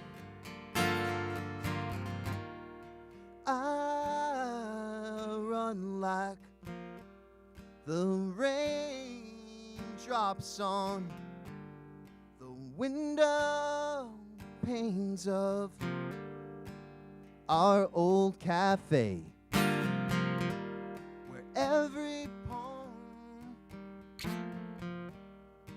still rattles while your shadows on a table. This is just a bus flying forward through the sky. We're all on boarded together. There's no time to wonder why. Might be a blind monkey driving, might be a smooth dolphin pushing. Keep Keep on checking the review, all depends on who's cooking. I keep blowing your ashes through a hole in the moon. We were in love with each other, we were in love with the truth. I've been running around, I'll catch whoever's been drumming. Keep on telling myself some surprises coming. I walk down the same street that we stood on like statues in the summer heat, while your mama and daddy, brother and sister are breaking bread with your so-called man. This is just a bus flying forward through the sky. We're all on board and together, there's no time to wonder why. Might be a blind monkey driving, might be a smooth dolphin pushing. Keep on checking the review, all depends on who's looking. I keep chasing the rabbit, floss whatever I'm finding. We were in love with each other, we were in love with the timing. I've been wandering around, I'll catch whoever's been drumming. Keep on telling myself some surprises coming.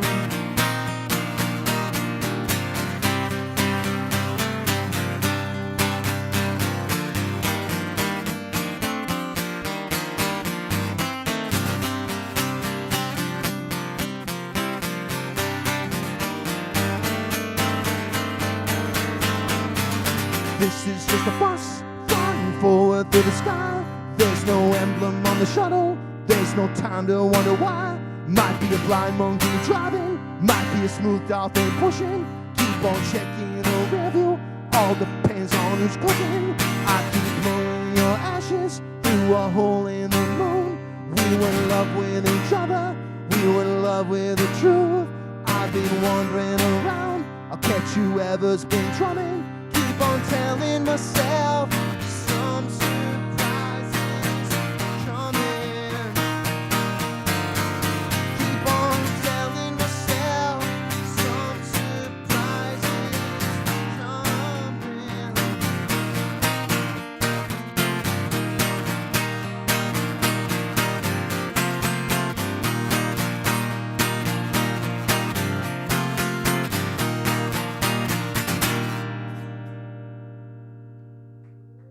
All right, everybody, thanks a lot.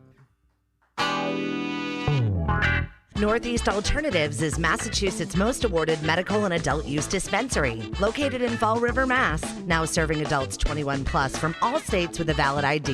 Visit their shop at 999 William S. Canning Boulevard, Fall River, Mass. Or visit their website at anyalternatives.com to see their full menu.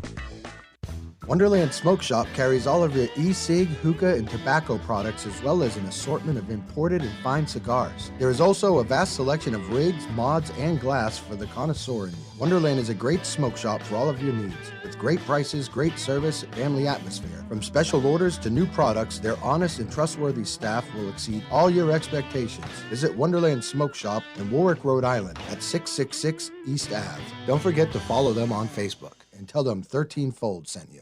Lemonadio. Did you ever hear of anyone smoking dried mushrooms? What? Oh, nothing. Skip it. Providing relief from dry mouth since 2020. Tell me who it is, damn it. You got 5 seconds to tell me who the hell this is. Lemonadio.